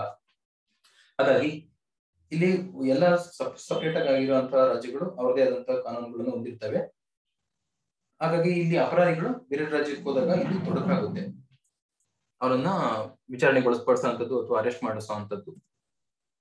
ಸೊ ಈ NAFRS ಏನಿದೆ, ಈ ಒನ್ಸ್ ಇದು ಯಾವುದು ಡೆಪ್ಲಾಯ್ಡ್ ಆಯ್ತು, ಇಂಪ್ಲಿಮೆಂಟೇಷನ್ ಆಯ್ತು ಅಂತಂದ್ರೆ it will be the world largest facial recognition system. ಯಾಕೆಂತಂದ್ರೆ ಭಾರತ ಅತಿ ಜನಸಂಖ್ಯೆಯಲ್ಲಿ ಅತಿ ದೊಡ್ಡ ದೇಶ ಆಗಿದೆ ಚೈನಾವನ್ನ ಬಿಟ್ಟ ನಂತರ. ಹಾಗಾಗಿ ಒನ್ಸ್ ಇದು ಮಾಡಿದ್ರು ಅಂತಂದ್ರೆ ಎಲ್ಲಾ ಕಡೆನೂ ಇದನ್ನ ಇಂಪ್ಲಿಮೆಂಟ್ ಮಾಡೋಕೆ ಶುರು ಮಾಡ್ತೀವಿ. It will be beneficial tool for the police force. ಇದನ್ನ ಮುಖ್ಯವಾಗಿ ಪೊಲೀಸ್ ಅವರಿಗೆ ಸಹಕಾರ ಆಗುತ್ತೆ ಅಂತ ಹೇಳಿ ಇದನ್ನ ನಂಬಲಾಗಿದೆ. ಇದರಲ್ಲಿ ಎನೇಬಲ್ ಟು ಯಾಕೆ ಅಂತಂದ್ರೆ track criminals across the PAN India. ಇದು ಭಾರತದ ಉದ್ದಗಲಕ್ಕೂ ಇಲ್ಲಿ ಕ್ರಿಮಿನಲ್ ಗಳನ್ನ ನಾವು ಟ್ರ್ಯಾಕ್ ಮಾಡುವಂತ ವ್ಯವಸ್ಥೆಯಲ್ಲಿ ಇದಾಗಿದೆ. Using surveillance video from cameras placed at major tolls. ರಸ್ತೆಗಳಲ್ಲಿ ಹೈವೇಗಳಲ್ಲಿ ಇರುವಂತಕ್ಕಂಥ ಟೋಲ್ಸ್ಗಳು, ರೈಲ್ವೆ ಸ್ಟೇಷನ್, ಏರ್ಪೋರ್ಟ್, ಸರ್ಕಲ್, ಈ ತರ ಮುಖ್ಯವಾಗಿ ಜನ ನಿಬಿಡ ಪ್ರದೇಶಗಳು ಏನಿದಾವೆ ಆ ಜಾಗದಲ್ಲೆಲ್ಲ ಕ್ಯಾಮೆರಾಗಳನ್ನ ಇನ್ಸ್ಟಾಲ್ ಮಾಡೋದ್ರ ಮೂಲಕ ಅವರ ಮುಖಚರ್ಯೆಯನ್ನ ಆರ್ಟಿಫಿಷಿಯಲ್ ಇಂಟೆಲಿಜೆನ್ಸ್ ಮೂಲಕ ಕ್ಯಾಪ್ಚರ್ ಮಾಡುತ್ತೆ. ಅದು ಎಲ್ಲದನ್ನು ಏನು ಕ್ಯಾಮ್ರಾಗಳು ಕ್ಯಾಪ್ಚರ್ ಮಾಡುತ್ತೆ ಅದೆಲ್ಲ ಒಂದು ಡಾಟಾ ಬೇಸ್ ಅಲ್ಲಿ ಹೋಗಿ ಸೇವ್ ಆಗುತ್ತೆ. ಇದಕ್ಕೆ ಮುಂಚೆ ಯಾರಾದ್ರೂ ಪೊಲೀಸ್ ಅವ್ರಿಗೆ ಯಾರಾದ್ರೂ ಅಪರಾಧಿಯ ಒಂದು ಮುಖಚರ್ಯ ಪೊಲೀಸ್ ಅವ್ರ ಹತ್ರ ಇತ್ತು, ಅದ್ರ ಫೋಟೋಗೆ ಸಂಬಂಧಪಟ್ಟ ವಿಡಿಯೋಗ್ರಫಿ ಏನಾದ್ರು ಇತ್ತು ಅಂತಂದ್ರೆ ಅವರು ಆ ಡಾಟಾ ಬೇಸಿಗೆ ಮುಂಚೆನೆ ಅಪ್ಲೋಡ್ ಮಾಡಿರ್ತಾರೆ. ಎಲ್ಲಾದ್ರೂ ಬೇರೆ ಕ್ಯಾಮ್ರಾ ವರ್ಕ್ ಆಗೋ ಸಂದರ್ಭದಲ್ಲಿ ಆ ವ್ಯಕ್ತಿ ಯಾವ್ದಾದ್ರು ಈ ಕ್ಯಾಮ್ರಾ ಇನ್ಸ್ಟಾಲ್ ಮಾಡಿರೋ ಜಾಗದ ಕಡೆ ಎಲ್ಲರೂ ಸುಳಿದಾಡ್ದ ಅಂತಂದ್ರೆ ಈ ಕ್ಯಾಮ್ರಾ ಆ ವ್ಯಕ್ತಿ ಮುಖಚರ್ಯನ ಕ್ಯಾಪ್ಚರ್ ಮಾಡಿ ತನ್ನಲ್ಲಿರುವ ಡಾಟಾ ಬೇಸ್ ಅಲ್ಲಿ ಇದು ಜಾಲಾಡುತ್ತೆ. ಅದು ಎಲ್ಲಿ ಮ್ಯಾಚಿಂಗ್ ಆಗುತ್ತೆ ಅದನ್ನ ನಾವು 1:n ಅಂತ ಕರಿತೀವಿ. ಅಂತಂದ್ರೆ ಒಬ್ಬ ವ್ಯಕ್ತಿಯ ಮುಖಚರ್ಯೆಯನ್ನು ಇದು ಸುತ್ತಮುತ್ತ n ನಂಬರ್ ಆಫ್ ಎಷ್ಟು ಜನ ಬರ್ತಾರೋ ಅವರಷ್ಟು ಮುಖಚರ್ಯೆ ಜೊತೆ ಇದು ಮ್ಯಾಚ್ ಮಾಡುತ್ತೆ. ಹಾಗಾಗಿ ಐ ಡಾಟಾ ಇದರಲ್ಲಿ ಬಿಗ್ ಡಾಟಾನು ಕೂಡ ಯೂಸ್ ಮಾಡ್ತೀವಿ. ಆಮೇಲೆ ಈ ಎರಡು ಕಂಪಾರಿಸನ್ ಮಾಡುತ್ತೆ. ಇದರಲ್ಲಿ ಯಾವ್ದು ಅದು ಸಿಕ್ತು ಅವನಿಗೆ ಹತ್ತತ್ರ 90% ಯಾವ್ದು ಸಿಗುತ್ತೆ ಅನ್ನೋದಾದ್ರೆ ಹತ್ರ ಇರುವಂತಹ ಪೊಲೀಸ್ ಸ್ಟೇಷನ್ಗೆ ಅಥವಾ ಯಾವುದೇ ಮಾಹಿತಿ ಸಂಸ್ಥೆಗೆ ಸಂಬಂಧಪಟ್ಟಂತಹ ಸಂಸ್ಥೆಗೆ ಇದು ಮಾಹಿತಿಯನ್ನು ಕೊಡೋದ್ರ ಮೂಲಕ ನಾವು ಈಸಿಯಾಗಿ ಈ ತರ ಅಪರಾಧಿಗಳನ್ನು ನಾವು ಕಂಡುಹಿಡಿಯಬಹುದು. ಮತ್ತೆ ಇದಕ್ಕೆ ಪೂರಕವಾಗಿ 250 ಕೋಟಿಗಳನ್ನ ನಿರ್ಭಯಾ ಫಂಡ್ ಅಡಿಯಲ್ಲಿ ಈ ಫೇಶಿಯಲ್ ರೆಕಗ್ನೈಸೇಷನ್ ಮಾಡೋದಕ್ಕೋಸ್ಕರನೇ ಸುಮಾರು ದೇಶದಾದ್ಯಂತ 983 ರೈಲ್ವೆ ನಿಲ್ದಾಣಗಳಲ್ಲಿ ಕ್ಯಾಮ್ರಾಗಳನ್ನ ಅಳವಡಿಸೋದಕ್ಕೆ ಈ ನಿರ್ಭಯಾ ಫಂಡ್ ಇಂದ ಇಷ್ಟು ಅಮೌಂಟ್ ಅನ್ನು ನಾವು ಬಳಸ್ತಿದೀವಿ. ಅದೇ ಮುಂದುವರೆದು the NCRB national crime record bureau ಏನು ಇದೊಂದು ಹೋಮ್ ಮಿನಿಸ್ಟ್ರಿ ಕೆಳಗಡೆ ಇರುವಂತಹ ಸಂಸ್ಥೆ ಪ್ರತಿ ವರ್ಷ ದೇಶದಲ್ಲಿ ನಡೆಯುವಂತ ಏನು ಅಪರಾಧಿ ಪ್ರಕರಣಗಳಿದಾವೆ ಅದರ ಮಾಹಿತಿಯನ್ನು ಇದು ವರದಿಯನ್ನು ಸಲ್ಲಿಸುತ್ತೆ ಪ್ರತಿ ವರ್ಷ. ಅದರಲ್ಲಿ ಯಾರ್ದು ಈ ಹ್ಯೂಮನ್ ಟ್ರಾಫಿಕಿಂಗ್ ಆಗಿರ್ಬೋದು, ಸ್ಲೇವ್ಸ್ ಆಗಿರ್ಬೋದು, ಮತ್ತೆ ಇದರಲ್ಲಿ ರೇಪ್ ವಿಕ್ಟಿಮ್ಸ್ ಆಗಿರ್ಬೋದು, ಮತ್ತೆ ಪೊಲಿಟಿಕಲ್ ಏನು ಕ್ರಿಮಿನಲ್ಸ್ ಕೇಸಸ್ ಇರುತ್ತೆ ಎಲ್ಲಾದ್ರು ಒಟ್ಟಾರೆ ಎಲ್ಲಾ ರೀತಿಯ ಪ್ರಕರಣಗಳ ವರದಿಯನ್ನ ಇದು ಪ್ರತಿ ವರ್ಷ ಬಿಡುಗಡೆ ಮಾಡುತ್ತೆ. ಇದರಲ್ಲಿ ಈ ವರದಿಯಲ್ಲಿ ಹೇಳಿರೋ ಪ್ರಕಾರ ಆಟೋಮೇಟೆಡ್ ಫೇಶಿಯಲ್ ರೆಕಗ್ನೈಸೇಷನ್ ಸಿಸ್ಟಮ್ ಏನಿದೆ would help in automatic identification and verification of the person from digital images. ಈ ರೀತಿಯ ತಂತ್ರಜ್ಞಾನ ಭಾರತ ದೇಶದಲ್ಲಿ ನಡೆಯುವಂತ ಪ್ರಕರಣಗಳನ್ನ ಬಹುಬೇಗ ನಾವು ಸಾಲ್ವ್ ಮಾಡಬಹುದು. ಅವ್ರನ್ನ ಈಸಿಯಾಗಿ ಅಪರಾಧಿಗಳನ್ನ ಪತ್ತೆ ಹಚ್ಚೋದಕ್ಕೆ ಈ ರೀತಿಯಾದಂತ ಒಂದು ಬೇಕು, ಮತ್ತೆ ಇದು ಅವಶ್ಯಕತೆ ಇದೆ ಅಂತ ಹೇಳಿ ಈ NCRB ರಿಪೋರ್ಟ್ ಅಲ್ಲಿ ಹೇಳಿದೆ. ಮತ್ತೆ facial features of the images from already existing image database. ನಿಮ್ಮ ಹತ್ರ ಆಲ್ರೆಡಿ ಒಂದು ಡಾಟಾಬೇಸ್ ಇರಬೇಕು. ಯಾರೆಲ್ಲ ಅಪರಾಧಿಗಳ ಮುಖಚರಿ ಅಥವಾ ಏನೇನೆಲ್ಲ ಅವ್ರಿಗೆ ಡಿಜಿಟಲ್ ಆಗಿ ಸ್ಟೋರ್ ಮಾಡ್ಬೋದು ಅದನ್ನೆಲ್ಲ ನಾವು ಸ್ಟೋರ್ ಮಾಡಿ ಇಟ್ರೆ ಅವರಿಗೆ ನಾವು ಮ್ಯಾಚ್ ಮಾಡೋದಕ್ಕೆ ಅವರು ಎಲ್ಲರೂ ಬಂದಾಗ ಸುಳಿದಾಡಿದಾಗ ಅದ್ರ ಮುಂದೆ ಕ್ಯಾಮ್ರಾದ ಮುಂದೆ ಈಸಿಯಾಗಿ ಕ್ಯಾಪ್ಚರ್ ಆಗುತ್ತೆ. So national automated facial recognisation ಇದನ್ನ ನಾವು ಪ್ಯಾನ್ ಇಂಡಿಯಾ ಥ್ರೂ ಯೂಸ್ ಮಾಡ್ತಾ ಇದೀವಿ. ಮತ್ತೆ ಇದನ್ನ ಜಾರಿ ಮಾಡ್ತಿರುವಂತ ಸಂಸ್ಥೆ ನ್ಯಾಷನಲ್ ಕ್ರೈಮ್ ರೆಕಾರ್ಡ್ ಬ್ಯೂರೋ ಇದು ಇದನ್ನ ಅನುಷ್ಠಾನಗೊಳಿಸ್ತಾ ಇದೆ. It would be a mobile and a web based application hosted in Delhi. ಇದು ಆಲ್ರೆಡಿ ಡೆಲ್ಲಿ ಏನು ನಿರ್ಭಯ ಫಂಡ್ ಅಲ್ಲಿ ಆಗಿರ್ತಕ್ಕಂಥ ಪ್ರಕರಣನ ಹಿನ್ನೆಲೆಯಲ್ಲಿ ಡೆಲ್ಲಿ ಸರ್ಕಾರ ಅಲ್ಲಿ ಎಲ್ಲಾ ಮುಖ್ಯವಾಗಿರೋ ಜನನಿಬಿಡ ಪ್ರದೇಶಗಳಲ್ಲಿ ಕ್ಯಾಮ್ರಾನ ಇನ್ಸ್ಟಾಲ್ ಮಾಡೋದಕ್ಕೆ ಕ್ರಮ ಕೈಗೊಂಡಿದೆ. ಅಲ್ಲಿ ಮೊಬೈಲ್ ಮತ್ತೆ ವೆಬ್ ಬೇಸ್ಡ್ ಎರಡೂ ಜಾಲತಾಣ ಮತ್ತೆ ಮೊಬೈಲ್ ಎರಡು ಅಪ್ಲಿಕೇಶನ್ ಗಳನ್ನ ಬಿಲ್ಡ್ ಮಾಡಿದ್ದಾರೆ. To help the crime prevention and detection to fast track document verifications ಈ ಸಪೋಸ್ ಟು ಬಿ ಇಂಟರ್ಲಿಂಕ್ಡ್. ಈ ಕ್ಯಾಮ್ರಾಗಳು ಎಲ್ಲೆಲ್ಲಿ ಇಂಟರ್ಲಿಂಕ್ ಆಗುತ್ತೆ ಅನ್ನೋದಾದ್ರೆ ಎಕ್ಸಿಸ್ಟಿಂಗ್ ಡಾಟಾಬೇಸ್ ಎಲ್ಲೆಲ್ಲಿದೆ, crime and criminal tracking network system CCTNS ಅನ್ನೋ ಸಿಸ್ಟಮ್ ಏನಿದೆ ಈ ದೇಶದ ಎಲ್ಲಾ ಪೊಲೀಸ್ ಸ್ಟೇಷನ್ಗಳಲ್ಲಿ ಇನ್ನು ಉನ್ನತ ದರ್ಜೆಗೆ ಏರಿಸಿರುವಂತಹ ಎಲ್ಲಾ ಸ್ಟೇಷನ್ಗಳ ಇದು ಇಂಟರ್ ಕನೆಕ್ಟ್ ಮಾಡುವಂತ ಒಂದು ನೆಟ್ವರ್ಕ್ ಆಗಿದೆ. ಇದರಲ್ಲಿ ನಾವು ಬೆಂಗಳೂರಿನಲ್ಲಿ ಯಾರಾದ್ರೂ ಅಪರಾಧಿ ಒಮ್ಮೆ ಅವನು ಪೊಲೀಸ್ ಸ್ಟೇಷನ್ ಎಂಟ್ರಾಗಿ ರೌಡಿ ಶೀಟರ್ ಅಲ್ಲಿ ಎಂಟರ್ ಆದ ಅಂತಂದ್ರೆ ಅವನ ಮುಖಚರ್ಯೆ ಎದುರಲ್ಲಿ ಎಲ್ಲದರಲ್ಲೂ ಅವನ ಡಿಜಿಟಲಿ ಆಗಿ ಸೇವ್ ಆಗ್ತಾನೆ. ಇದೇ ವ್ಯಕ್ತಿ ಮತ್ತೆ ಉತ್ತರ ಪ್ರದೇಶದಲ್ಲಿ ಹೋಗಿ ಅಲ್ಲಿ ಕೆಲವಾರು ವರ್ಷಗಳ ನಂತರ ಅಲ್ಲಿ ಯಾವ್ದಾದ್ರು ಗಲಭೆಯಲ್ಲಿ ಅವನು ಭಾಗವಹಿಸಿ ಅಥವಾ ಕಳ್ಳತನ ಯಾವುದೇ ಪ್ರಕರಣದಲ್ಲೂ ಆತ ಮತ್ತೆ ಉತ್ತರ ಪ್ರದೇಶದ ಜೈಲಿಗೆ ಅಲ್ಲಿ ಪೊಲೀಸ್ ಸ್ಟೇಷನ್ಗೆ ಹೋದಾಗ ಅಲ್ಲಿರೋ ಪೊಲೀಸ್ ಸ್ಟೇಷನ್ ಅಲ್ಲಿ ಈತನ ಏನು ಫಿಂಗರ್ ಪ್ರಿಂಟ್ಸ್ ಆಗಿರ್ಬೋದು, ಫೋಟೋಗ್ರಫಿ ಆಗಿರ್ಬೋದು ಅಥವಾ ಫೇಶಿಯಲ್ ರೆಕಗ್ನೈಸೇಷನ್ ಫೋಟೋ ಆಗಿರ್ಬೋದು ಅಲ್ಲಿ ಅವ್ರು ತೆಗೆದು ಸರ್ಚ್ ಮಾಡಿದಾಗ ಈತನ ಆಲ್ರೆಡಿ ಇರುವಂತಹ ಕ್ರಿಮಿನಲ್ ಪ್ರಕರಣ ಹಿನ್ನೆಲೆ ಏನಾದ್ರು ಇದೆಯಾ ಅನ್ನೋದಕ್ಕೆ ಸರ್ಚ್ ಮಾಡ್ಬೋದು. ಅವಾಗ ಇವರು ಬೆಂಗಳೂರು ಪೊಲೀಸ್ ಸ್ಟೇಷನ್ಗೆ ಇನ್ಫಾರ್ಮೇಶನ್ ಮಾಡ್ಬೋದು. ಆ ರೀತಿಯಾದಂತಹ ಒಂದು crime and criminal tracking network system ಅನ್ನೋದು ಈಗ ಆಲ್ರೆಡಿ ಕೆಲಸ ಮಾಡ್ತಾ ಇದೆ, ಇದು ಜಾರಿಯಲ್ಲಿದೆ. ಈ ತರದ ನೆಟ್ವರ್ಕ್ ಇರೋದ್ರಿಂದ ನಾವು ಅಪರಾಧಿಗಳ ಪತ್ತೆಗೆ ತ್ವರಿತಗತಿಯಲ್ಲಿ ನಾವು ಕಾರ್ಯಾಚರಣೆಯನ್ನು ಕೈಗೊಳ್ಬಹುದು. ಉದಾಹರಣೆಗೆ ಈ ತಮಿಳಲ್ಲಿ ಒಂದು ಕಾರ್ತಿ ಆಕ್ಟ್ ಮಾಡಿರುವಂತ ಒಂದು ಮೂವಿ ಇದೆ ಕಾಕಿ ಅಂತ. ಅದರಲ್ಲಿ ತಮಿಳುನಾಡಲ್ಲಿ ಏನೆಲ್ಲ ಅಪರಾಧ ಮಾಡ್ತಾರೆ ಅವ್ರನ್ನ ಬಂಧಿಸಕ್ಕೆ ತುಂಬಾ ಕಷ್ಟ ಆಗುತ್ತೆ. ಯಾಕಂದ್ರೆ ಅವ್ರು ಅಪರಾಧ ಮಾಡಿದ ತಕ್ಷಣ ಉತ್ತರ ಭಾರತದ ಕಡೆಗೆ ಅವರು ಹೋಗ್ಬಿಡ್ತಿದ್ರು. ಹಾಗಾಗಿ ಅವ್ರಿಗೆ ಅವರ ತಮ್ಮ ಇಂಪ್ರೆಷನ್ಸ್ ನ ಕರೆಕ್ಟ್ ಇಟ್ಕೊಂಡು ಅವರು ಬರೀ ತಮಿಳ್ನಾಡಲ್ಲೇ ಹುಡುಕ್ತಾ ಇರ್ತಾರೆ. ಯಾಕಂದ್ರೆ ಹಾಗೆ ಟೆಕ್ನಾಲಜಿನ ಅವರು ಬಳಸ್ತೇನೆ ಈ ತರದನ್ನ ಸಾಲ್ವ್ ಮಾಡಕ್ಕೆ ಬೇಗ ಆಗಲ್ಲ. ಅದಕ್ಕೆ ಒಂದು ಉತ್ತಮವಾದ ಉದಾಹರಣೆಯಾಗಿ ಆ ಮೂವಿನ ಒಂದ್ಸಲಿ ನೋಡ್ಬೋದು. ಸೊ ಈ ರೀತಿಯ ಟೆಕ್ನಾಲಜಿಗಳನ್ನ ಮತ್ತೆ ICGS ಏನು ಇಂಟಿಗ್ರೇಟೆಡ್ ಕ್ರಿಮಿನಲ್ ಜಸ್ಟಿಸ್ ಸಿಸ್ಟಮ್ಸ್ ಮತ್ತೆ ಸ್ಟೇಟ್ ಸ್ಪೆಸಿಫೈಡ್ ಡಾಟಾಬೇಸ್ ಸಿಸ್ಟಮ್ಸ್ ರಾಜ್ಯಕ್ಕೆ ಸಂಬಂಧಪಟ್ಟಿರುವಂತಹ ಡಾಟಾಬೇಸ್ ಗಳಿಗೂ ಇದು ಲಿಂಕ್ ಆಗಿರುತ್ತೆ. ಮತ್ತೆ ಕೋಯಾಪಾಯ ಪೋರ್ಟಲ್ ಅನ್ನೋದು ಇದನ್ನ 2015 ಅಲ್ಲಿ ಕೇಂದ್ರ ಸರ್ಕಾರ ಇದನ್ನ ಲಾಂಚ್ ಮಾಡಿದೆ. ಇದು ಮಹಿಳಾ ಮತ್ತು ಮಕ್ಕಳ ಕಲ್ಯಾಣ ಸಚಿವಾಲಯ ಮತ್ತೆ ಮಾಹಿತಿ ತಂತ್ರಜ್ಞಾನ ಇಲಾಖೆ ಎರಡು ಜಂಟಿ ಸಹಯೋಗದೊಂದಿಗೆ ಈ ಕೋಯಾಪಾಯ ಪೋರ್ಟಲ್ ಅನ್ನೋದು ಇದು ಯಾರು ಮಕ್ಕಳುಗಳು ಕಳೆದೋಗಿರುವಂತ ಮಕ್ಕಳುಗಳನ್ನ ಹುಡುಕೋದಕ್ಕೆ ಈ ಪೋರ್ಟಲ್ ನ ಇದು ಡೆವಲಪ್ ಮಾಡಿದ್ದಾರೆ. ಇದಕ್ಕೂ ಕೂಡ ಈ ಆಟೋಮೆಟಿಕ್ ಫೇಶಿಯಲ್ ರೆಕಗ್ನೈಸೇಷನ್ ಅನ್ನೋದು ಲಿಂಕ್ ಆಗಿರುತ್ತೆ. ಮಗು ಯಾವ್ದಾದ್ರು ಫೋಟೋಗಳನ್ನ ತಂದೆ ತಾಯಿಗಳು ಕಳೆದೋಗಿರೋ ಮಗುನ ಫೋಟೋನ ಅಪ್ಲೋಡ್ ಮಾಡಿಸಿದ್ರೆ ಆ ಮಗು ಯಾವ್ದಾದ್ರು ದೇಶದ ಯಾವ್ದಾದ್ರು ಭಾಗದಲ್ಲಿ ಈ ಕ್ಯಾಮ್ರಾಗೆ ಕ್ಯಾಪ್ಚರ್ ಆಗಿ ಸಿಕ್ಕಿದ್ರೆ ಅದು ಮ್ಯಾಚ್ ಮಾಡಿ ಇಲ್ಲಿ ಇರುವಂತ ಸೂಚನೆಯನ್ನ ಕೊಡುವಂತ ವ್ಯವಸ್ಥೆಗೆ ಲಿಂಕ್ ಮಾಡಿದ್ದಾರೆ. So it can coordinate between the several law enforcement agencies of the country. It can and create a database of criminals that can be assigned by one with clearance. It can several law enforcement national investigation agency ಇದೆ, enforcement directory ಇದೆ, ಮತ್ತೆ CBI ಇದೆ, ಮತ್ತೆ police ಆಯಾ state government police department ಗಳು ಇರುತ್ತೆ. ಈ ಎಲ್ಲದರ ಜೊತೆ ಇದು ಲಿಂಕ್ ಆಗಿರುತ್ತೆ. ಮತ್ತೆ once functionals will be deployed and utilized by both state police, central forces and agencies working under the aegis of central government. So ಇದರಲ್ಲಿ ಎಲ್ಲವೂ ಕೋಆರ್ಡಿನೇಷನ್ ಅಲ್ಲಿ ಕೆಲಸ ಮಾಡುವಂತದ್ದು ಅಂತ ಹೇಳಿ ಇಲ್ಲಿ ಹೇಳ್ತಾ ಇದೀವಿ. ಸ್ಟೇಟ್, ಸೆಂಟ್ರಲ್ ಮತ್ತೆ ಇರೋ ಬೇರೆ ಎಲ್ಲ ಇಲಾಖೆಗಳು ಇದರಲ್ಲಿ ಸಹಯೋಗದೊಂದಿಗೆ ಇದು ವರ್ಕ್ ಆಗುತ್ತೆ. Will function as A repository. NCRB ಏನಿದೆ ಇದು ರೆಪಾಸಿಟರಿ ಆಗಿ ಇದು ವರ್ಕ್ ಮಾಡುತ್ತೆ.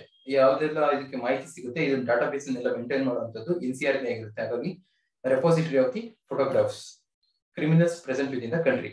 This would allow the police agencies to detect the crime patterns and understand the modus operandi of criminal across the state. ಈ ಡಾಟಾಬೇಸ್ ರೆಪಾಸಿಟರಿ NCRB ಮೇಂಟೈನ್ ಮಾಡೋದ್ರಿಂದ ಎಲ್ಲ ರಾಜ್ಯದ ಪೊಲೀಸರಿಗೆ ಇದರಲ್ಲಿ ಆಕ್ಸೆಸ್ ಮಾಡೋದಕ್ಕೆ ಅವಕಾಶ ಇರುತ್ತೆ. ಸೊ ಇದರಲ್ಲಿ ಇರುವಂತಹ ಚಾಲೆಂಜಸ್ ನಾವು ನೋಡೋದಾದ್ರೆ India does not have any data protection loss it. ಇಲ್ಲಿ ಯಾವುದೇ ರೀತಿಯ ಮಾಹಿತಿ ದತ್ತಾಂಶ ಏನಿರುತ್ತಲ್ಲ ಅದಕ್ಕೆ ಪ್ರೊಟೆಕ್ಷನ್ ಮಾಡುವಂತ ಯಾವುದೇ ರೀತಿಯ ಕಾನೂನು ಇಲ್ಲ, ಇನ್ನ ಜಾರಿಯಾಗಿಲ್ಲ. The law enforcement agencies need to have a high degree of discretion in the absence of these safeguards. So ಈ ರೀತಿಯಾದಂತಹ ಹೊಸ ತಂತ್ರಜ್ಞಾನವನ್ನು ನಾವು ಬಳಕೆ ಮಾಡೋದ್ರಲ್ಲಿ ಅವರ ಮಾಹಿತಿ ರೈಟ್ ಟು ಪ್ರೈವಸಿ ಉಲ್ಲಂಘನೆ ಆಗುವಂತ ಸಂದರ್ಭ ಚಾನ್ಸಸ್ ಜಾಸ್ತಿ ಇರುತ್ತೆ. ಹಾಗಾಗಿ ಇಲ್ಲಿ ನಾವು ಡಾಕ್ಟ್ರಿನ್ ಆಫ್ ಪ್ರಪೋರ್ಷನಾಲಿಟಿ ಅಪ್ಲೈ ಮಾಡಬಹುದು. ಸುಪ್ರೀಂ ಕೋರ್ಟ್ ಹಲವಾರು ಪ್ರಕರಣಗಳಲ್ಲಿ ಹೇಳಿರೋ ತರ ಡಾಕ್ಟ್ರಿನ್ ಆಫ್ ಪ್ರಪೋರ್ಷನಾಲಿಟಿನ ನಾವು ಅಪ್ಲೈ ಮಾಡಬಹುದು. ಅಂತ ಪ್ರಪೋರ್ಷನಾಲಿಟಿ ಅಂತಂದ್ರೆ ಒಂದು ಪ್ರಕರಣದಲ್ಲಿ ನೀವು ಎಲ್ಲಿವರೆಗೂ ನೀವು ಪ್ರಪೋರ್ಷನಾಲಿಟಿ ಅಪ್ಲೈ ಮಾಡ್ತೀರಾ. ಈಗ right to privacy supreme court ಎತ್ತಿ ಹಿಡಿಬೇಕು, ಮತ್ತೆ ನ್ಯಾಷನಲ್ ಇಂಟಿಗ್ರಿಟಿ, ಸಾವರ್ನಿಟಿ ಮತ್ತೆ ನ್ಯಾಷನಲ್ ಪ್ರೊಟೆಕ್ಷನ್ ಕೂಡ ಎತ್ತಿ ಹಿಡಿಬೇಕು. ಎಲ್ಲಿಯೂ ಎಷ್ಟು ಭಾಗದವರೆಗೆ ಈ ಫಂಡಮೆಂಟಲ್ ರೈಟ್ಸ್ ನಾವು ಕಾಪಾಡ್ತೀವಿ, ಮತ್ತೆ ಎಲ್ಲಿಯೂ ಎಷ್ಟು ಭಾಗದವರೆಗೆ ಸ್ಟೇಟ್ ಪ್ರೊಟೆಕ್ಷನ್ ಅಂದ್ರೆ ನ್ಯಾಷನಲ್ ಸಾವರಿಟಿ ಆಗಿರ್ಬೋದು ಅಥವಾ ನ್ಯಾಷನಲ್ ಇಂಟ್ರೆಸ್ಟ್ ಏನಿರುತ್ತೆ ಇದು ಎಷ್ಟು ಪ್ರಮಾಣದಲ್ಲಿ, ಇದು 60ನ ಅಥವಾ ಇದು 40ನ, ಇದು ಇದರಲ್ಲಿ ಯಾವುದು ಪ್ರಿವೇಲ್ ಆಗ್ಬೇಕು, ಫಂಡಮೆಂಟಲ್ ರೈಟ್ಸ್ ಜಾಸ್ತಿ ಮಹತ್ವ ಕೊಡ್ಬೇಕಾ, ಇದಕ್ಕೆ ಮಹತ್ವ ಕೊಡ್ಬೇಕಾ ಅನ್ನೋದನ್ನ ಪ್ರಪೋರ್ಷನಾಲಿಟಿ ಎಷ್ಟು ಪ್ರಮಾಣದಲ್ಲಿ ಮಾಡ್ಬೇಕು, ಎಷ್ಟು ಪ್ರಮಾಣದಲ್ಲಿ ಆತನ ಏನು ಖಾಸಗಿತನ ರೈಟ್ ಟು ಪ್ರೈವಸಿ ಉಲ್ಲಂಘನೆ ಆದ್ರೂ ಪರವಾಗಿಲ್ಲ, ದೇಶದಲ್ಲಿ ಮುಖ್ಯ ಅನ್ನೋ ಕಾನ್ಸೆಪ್ಟ್ ಎಲ್ಲಿವರೆಗೂ ಹೋಗ್ಬೋದು, ಎಲ್ಲಿವರೆಗೂ ಒಬ್ಬ ವ್ಯಕ್ತಿಯ ನಾವು ಖಾಸಗಿತನವನ್ನು ಉಲ್ಲಂಘನೆ ಮಾಡೋದಕ್ಕೆ ಸರ್ಕಾರದ ಪರವಾಗಿ ಅಥವಾ ಕಾನೂನಿನಲ್ಲಿ ಅವಕಾಶ ಇದೆ ಅನ್ನೋದನ್ನ ನಾವು ಇಲ್ಲಿ ಟೆಸ್ಟಿಗೆ ಹಾಕ್ಬೇಕಾಗುತ್ತೆ. ಇದನ್ನ ಡಾಕ್ಟ್ರಿನ್ ಆಫ್ ಪ್ರಪೋರ್ಷನಾಲಿಟಿ ಅಂತ ಕರಿತೀವಿ. ಸೊ ಇಟ್ಸ್ ಮೋರ್ ಇಂಪಾರ್ಟೆಂಟ್ಲಿ ಇದರಲ್ಲಿ ಲಿಮಿಟ್ ಏನಿದೆ ಅನ್ನೋದನ್ನ ನಮ್ಗೆ ಏನೂ ಗೊತ್ತಿಲ್ಲ. ಈ ತರದ್ದು ಏನಿದೆ ಆಟೋಮೇಟೆಡ್ ಫೇಶಿಯಲ್ ರೆಕಗ್ನೈಸೇಷನ್ ಇದೆ, ಇದ್ರ ಲಿಮಿಟ್ಲೆಸ್ ಏನು ಎಲ್ಲಿ ಗೊತ್ತಿಲ್ಲ. ಮತ್ತೆ experts have voiced concern regarding low accuracy. ಇದರಲ್ಲಿ ಹೇಳಿರೋ ಪ್ರಕಾರ ಇದು ಅಷ್ಟೊಂದು 100% ಅಕ್ಯುರಸಿ ಕೊಡುತ್ತೆ ಅಂತ ನಾವು ಹೇಳಕ್ಕಾಗಲ್ಲ. ಇದರಲ್ಲಿ ಲೋ ಅಕ್ಯುರಸಿ ಇರ್ಬೋದು. ಅದರಲ್ಲಿ ಮುಖ್ಯವಾಗಿ ನಾವು ಮೈನಾರಿಟೀಸ್ ಯಾರು ಚಿಕ್ಕ ಮಕ್ಕಳು ಇರ್ತಾರೆ, ಮತ್ತೆ ವುಮೆನ್ಸ್ ಮತ್ತೆ ಚಿಲ್ಡ್ರನ್ಸ್, ಈ ತರದವರು ಯಾರು 18 ವರ್ಷ ತುಂಬದೇ ಇರುವಂತವ್ರು, ಮಹಿಳೆಯರು ಮತ್ತೆ ಮಕ್ಕಳು, ಇವರಲ್ಲಿ ಏನು ಭೌತಿಕ ಬದಲಾವಣೆ ಹೆಚ್ಚಾಗಿ ಆಗುವಂತದ್ದು. ಅವರ ಏನು ಗಲ್ಲ ಇರ್ಬೋದು ಅಥವಾ ಅವರ ಕೇಶ ವಿನ್ಯಾಸ ಇರ್ಬೋದು, ಆ ರೀತಿ ಎಲ್ಲ ಬದಲಾವಣೆ ಆಗ್ತಿರೋದ್ರಿಂದ ಇದರಲ್ಲಿ ನಾವು ಎಕ್ಸಾಕ್ಟ್ ಆಗಿ ಅಕ್ಯುರೇಟ್ ನಾವು ಅಕ್ಯುರಸಿನ ನೋಡಕ್ ಆಗಲ್ಲ. ಸೊ ಇಲ್ಲಿ ಎಕ್ಸ್ಪರ್ಟ್ಸ್ ಹೇಳಿರೋ ತರ ಇಲ್ಲಿ ಲೋ ಅಕ್ಯುರಸಿ ಇದೆ ಇದರಲ್ಲಿ. ಹಾಗಾಗಿ ನಮ್ಗೆ ಫಾಸ್ಟ್ ರಿಸಲ್ಟ್ಸ್ ಬರೋ ಚಾನ್ಸಸ್ ಇರುತ್ತೆ ಇಲ್ಲಿ. So due to its adverse impact on civil liberties, some countries have been cautious with the use of the facial recognition technology. ಇದರಲ್ಲಿ ನಾಗರಿಕ ಹಕ್ಕುಗಳ ಉಲ್ಲಂಘನೆ ಆಗುತ್ತೆ ಅಂತ ಹೇಳಿ ಈಗಾಗಲೇ ವಿದೇಶದಲ್ಲಿ ಹಲವಾರು ದೇಶಗಳು ಈ ರೀತಿಯ ತಂತ್ರಜ್ಞಾನವನ್ನು ಬಳಸಿದ್ರೆ ಆತನ ಖಾಸಗಿತನ ಉಲ್ಲಂಘನೆ ಆಗುತ್ತೆ ಅಂತ ಹೇಳಿ ಅದನ್ನ ಕೆಲವು ದೇಶಗಳು ಇದನ್ನ ಅವಾಯ್ಡ್ ಮಾಡ್ತಾ ಇದ್ದಾವೆ. ನಾವು ಇದರಲ್ಲಿ ನೋಡಬಹುದು, ಗಮನಿಸಬಹುದು. United Kingdom rural uses of facial recognition technology with south Wales as unlawful in the absence of clear guidelines.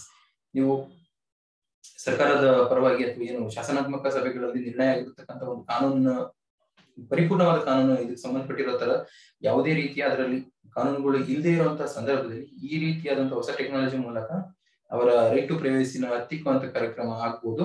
ಹಾಗಾಗಿ ಕ್ಲಿಯರ್ ಗೈಡ್ಲೈನ್ಸ್ ಇರಲೇಬೇಕು ಈ ರೀತಿಯ ಕಾರ್ಯಕ್ರಮನ ಅನುಷ್ಠಾನ ಮಾಡುವಾಗ. ಸೊ ಕ್ಲಿಯರ್ ಗೈಡ್ಲೈನ್ಸ್ ಇಲ್ಲ ಅಂತಂದ್ರೆ ಇದು ಅನ್ಲಾಫುಲ್, ಇದು ಅಸಿಂಧು ಆಗುತ್ತದೆ ಈ ತರದ್ದು ಅಂತ ಹೇಳಿ ಯುನೈಟೆಡ್ ಕಿಂಗ್ಡಮ್ ಅಲ್ಲಿ ಹೇಳಿದೆ, ಆ ಕೋರ್ಟ್ ಹೇಳಿದೆ.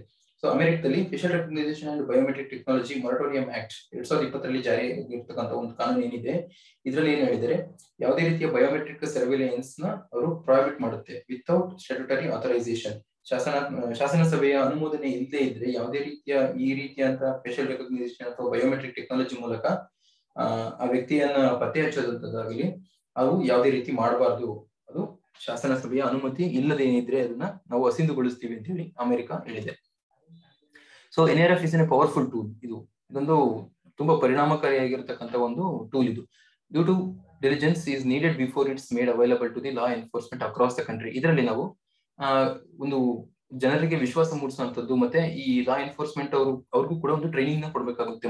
ಅಲ್ಲಿ 80% ಅಕ್ಯುರಸಿ ಇರುವಂತದ್ದು ಇರ್ಬೋದು ಅಥವಾ 75% ಇರುವಂತಹ ಅಕ್ಯುರಸಿ ಇರ್ಬೋದು.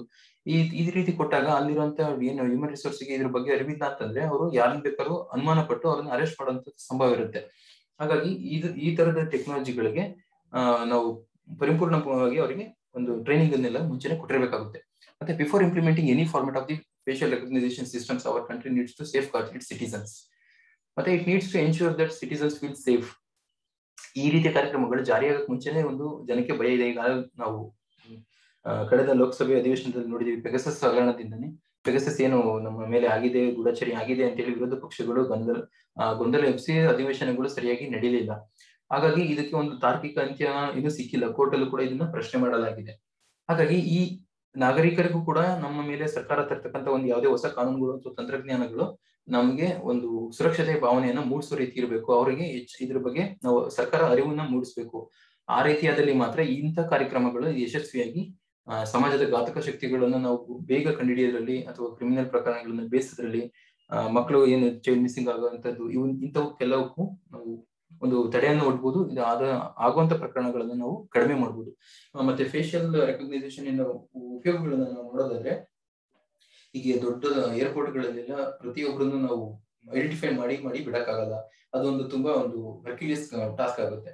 ಹಾಗಾಗಿ ನಾವು ಈ ಫೇಶಿಯಲ್ ರೆಕಗ್ನೈಸೇಷನ್ ಟೆಕ್ನಾಲಜಿನ ಏರ್ಪೋರ್ಟ್ ಗಳಲ್ಲಿ, ರೈಲ್ವೆ ಸ್ಟೇಷನ್ ಗಳಲ್ಲಿ ಈ ರೀತಿಯಾಗಿರ್ತಕ್ಕಂಥದ್ದಲ್ಲೆಲ್ಲ ಬಳಸಕ್ ಶುರು ಮಾಡಿದ್ರೆ ಯಾರು ಕೂಡ ಪಾಸ್ಪೋರ್ಟ್ ನ ತೋರಿಸಿ ಅವರು ಒಳಗಡೆ ಹೋಗೋ ಅವಶ್ಯಕತೆ ಇರಲ್ಲ. ಆಟೋಮೆಟಿಕ್ ಆಗಿ ಯಾರು ಎಂಟ್ರಿ ಆಗ್ತಾ ಇದ್ರೆ ಅವ್ರದ್ದು ನಂಬರ್ನ, ಪಾಸ್ಪೋರ್ಟ್ ನಂಬರ್ನ ಆ ವೆಬ್ಸೈಟ್ ಗೆ ಅಪ್ಲೋಡ್ ಮಾಡಿದ್ರೆ ಅವ್ರು ಬಂದ ತಕ್ಷಣ ಅದು ಕ್ಯಾಮ್ರಾ ಕ್ಯಾಪ್ಚರ್ ಮಾಡುತ್ತೆ.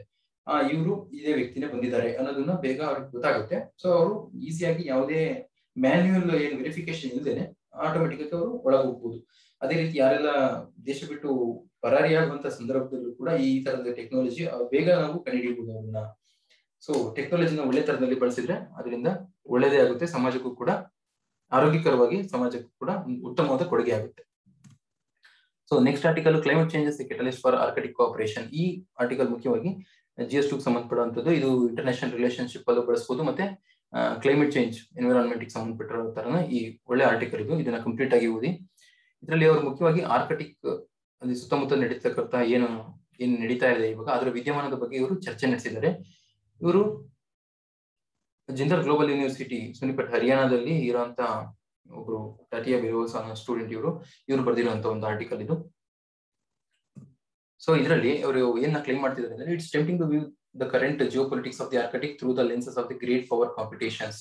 ಆರ್ಕಟಿಕ್ ಏನ್ ಸುತ್ತಮುತ್ತ ನಡೀತಾ ಇದೆ ಅದರಲ್ಲಿ ಮುಖ್ಯವಾಗಿ ಗ್ರೇಟ್ ಪವರ್ ಕಾಂಪಿಟೇಷನ್ ನಡೀತಾ ಇದೆ. ಒಂದು ಪ್ರಬಲವಾದ ಪೈಪೋಟಿ ನಡೀತಾ ಇದೆ. ಯಾವುದಕ್ಕಾಗಿ ಅಂತಂದ್ರೆ ಹಕ್ಕು ಸ್ಥಾಪನೆಗಾಗಿ ಪವರ್ ಕಾಂಪಿಟೇಷನ್ ಇಲ್ಲಿ ನಡೀತಾ ಇದೆ. ಮತ್ತೆ ಇದು ಇನ್ಎವಿಟಬಲ್ ಕಾನ್ಫ್ಲಿಕ್ಟ್ಸ್ ಆಫ್ ಇಂಟ್ರೆಸ್ಟ್, ತಮ್ಮ ಸ್ವಾಹಿತಾಸಕ್ತಿಗೋಸ್ಕರ ನಡೀತಾ ಇರ್ತಕ್ಕಂಥ ಒಂದು ಇದು ಕಾಂಪಿಟೇಷನ್ ಆಗಿದೆ ಅಂತ ಹೇಳಿ ಅವರು ಕ್ಲೈಮ್ ಮಾಡ್ತಾ ಇದ್ದಾರೆ. This is the mainly about the growing tensions between north Atlantic treaty organisations. ಯಾವೆಲ್ಲ ನ್ಯಾಟೋ ಪಡೆ ರಾಷ್ಟ್ರಗಳಿದಾವೆ, ನ್ಯಾಟೋ ಇರುವಂತಹ ರಾಷ್ಟ್ರಗಳು ಮತ್ತೆ ರಷ್ಯಾದ ನಡುವೆ ನಡೆಯತಕ್ಕಂತ ಒಂದು ಜುಗಲ್ಬಂದಿ ಅಂತ ಹೇಳ್ಬೋದು. ನ್ಯಾಟೋ ಅಮೆರಿಕ ರಷ್ಯಾದ ವಿರುದ್ಧವಾಗಿ ಅಮೆರಿಕ ದೇಶದ ಮುಂದಾಳತ್ವದಲ್ಲಿ ಅಮೆರಿಕದ ಮಿತ್ರ ಪಡೆಗಳನ್ನೆಲ್ಲ ಸೇರಿಸಿ ಒಂದು ನಾರ್ತ್ ಅಟ್ಲಾಂಟಿಕ್ ಟ್ರೀಟಿ ಆರ್ಗನೈಸೇಷನ್ ಅನ್ನ ಒಂದು ಮಾಡಿರುತ್ತೆ. ಇದು ಆಫ್ಟರ್ ದಿ ವರ್ಲ್ಡ್ ವಾರ್ ಆದ ನಂತರ ಮಾಡುವಂತ ಒಂದು ಮಿಲಿಟರಿ ಆರ್ಗನೈಸೇಷನ್ ಇದು. ಈ ಮಿಲಿಟರಿ ಒಕ್ಕೂಟದಲ್ಲಿ ಯಾವುದೇ ಒಂದು ದೇಶಕ್ಕೆ ತೊಂದರೆ ಇದೆ, ಅದರಲ್ಲಿ ಆರ್ಟಿಕಲ್ 5 ನಲ್ಲಿ ಹೇಳಿರೋ ಪ್ರಕಾರ ಯಾವುದೇ ಒಂದು ದೇಶದ ಮೇಲೆ ಆಗುವಂತ, ನ್ಯಾಟೋ ಪಡೆಯಲ್ಲಿರುವಂತಹ ಯಾವುದೇ ಒಂದು ದೇಶದ ಮೇಲೆ ಆಗುವಂತ ದಾಳಿ ಇಡೀ ನ್ಯಾಟೋ ಪಡೆಯ ದೇಶಗಳ ಮೇಲೆ ಆಗುವಂತ ದಾಳಿ ಅಂತ ಹೇಳಿ ಕನ್ಸಿಡರ್ ಮಾಡ್ತಾರೆ ಈ ಆರ್ಟಿಕಲ್ 5 ಕೆಳಗಡೆ. ಸೊ ಹಾಗಾಗಿ ಒಂದು ದೇಶಕ್ಕೆ ತೊಂದರೆ ಆದ್ರೆ ಎಲ್ಲಾ ದೇಶಗಳು ಇದ್ರ ಮೇಲೆ ದಾಳಿ ಮಾಡಿರ್ತಕ್ಕಂಥ ದೇಶಗಳ ವಿರುದ್ಧವಾಗಿ ತಿರುಗಿ ಬೀಳುತ್ತೆ. ಆಗ ಇದು ನ್ಯಾಟೋ ಪಡೆ.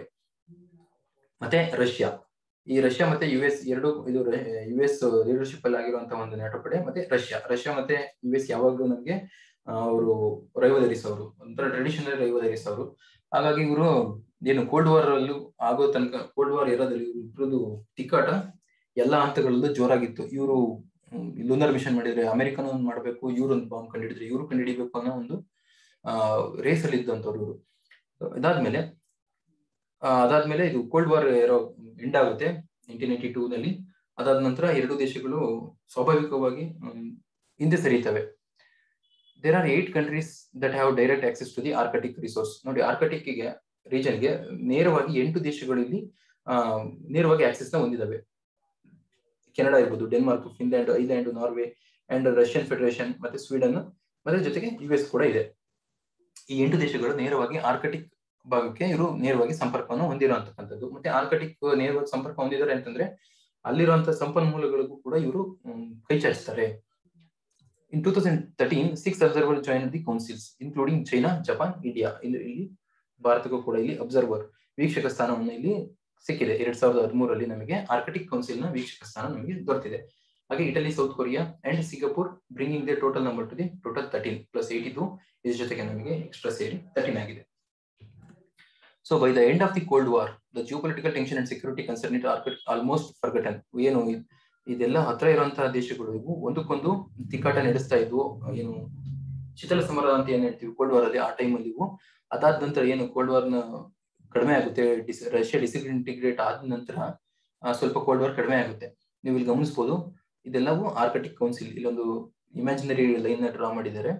ಆರ್ಕಟಿಕ್ ಸರ್ಕಲ್ ಅಂತ ಹೇಳ್ತೀವಿ. ಇದರಲ್ಲಿ ಯಾವ ದೇಶಗಳು ಬರುತ್ತೆ ಅಂತ ಅವಾಗಲೇ 8 ದೇಶಗಳು ಅಂತ ಹೇಳಿದ್ವಿ.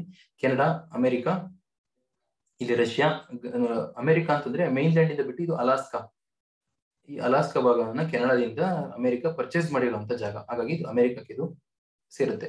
ಸೊ ಅಲಾಸ್ಕಾ, ಕೆನಡಾ, ಇದು ಜರ್ಮನ್, ಡೆನ್ಮಾರ್ಕ್ ಇದೆಯಲ್ಲ ಇದ್ರದ್ದು, ಮತ್ತೆ ನಾರ್ವೆ, ಇಲ್ಲಿ ಫಿನ್ಲ್ಯಾಂಡ್, ಸ್ವೀಡನ್, ರಷ್ಯಾ, ಈ ಎಲ್ಲ 8 ದೇಶಗಳು ಸೇರಿ ಈ ಆರ್ಕಟಿಕ್ ಏನಿದೆಯಲ್ಲ ಇದು ಉತ್ತರದ ಧ್ರುವ, ಈ ಆರ್ಕಟಿಕ್ ಸುತ್ತಕ್ಕೂ ಇದು ನೇರವಾಗಿ ಆಕ್ಸಿಸ್ ನ ಹೊಂದಿದಾವೆ. ಸೊ ಇದರಲ್ಲಿ the perceived harmony was broken in 2007. ಈ ಯಾವುದು ಈ ಕೋಲ್ಡ್ ವಾರ್ ಆದ ನಂತರ ಅಲ್ಲಿ ಸ್ವಲ್ಪ ಶಾಂತಿ ವಾತಾವರಣ ನೆಲೆಸಿತ್ತು. ಅದಾದ ನಂತರ ಮತ್ತೆ ಏನು ಈ ಸಾಮರಸ್ಯ ಹಾರ್ಮೋನಿಗೆ ಧಕ್ಕೆ ತಂದಿದ್ದು 2007ರಲ್ಲಿ ಆಗಿರ್ತಕ್ಕಂಥ ಒಂದು ಘಟನೆ.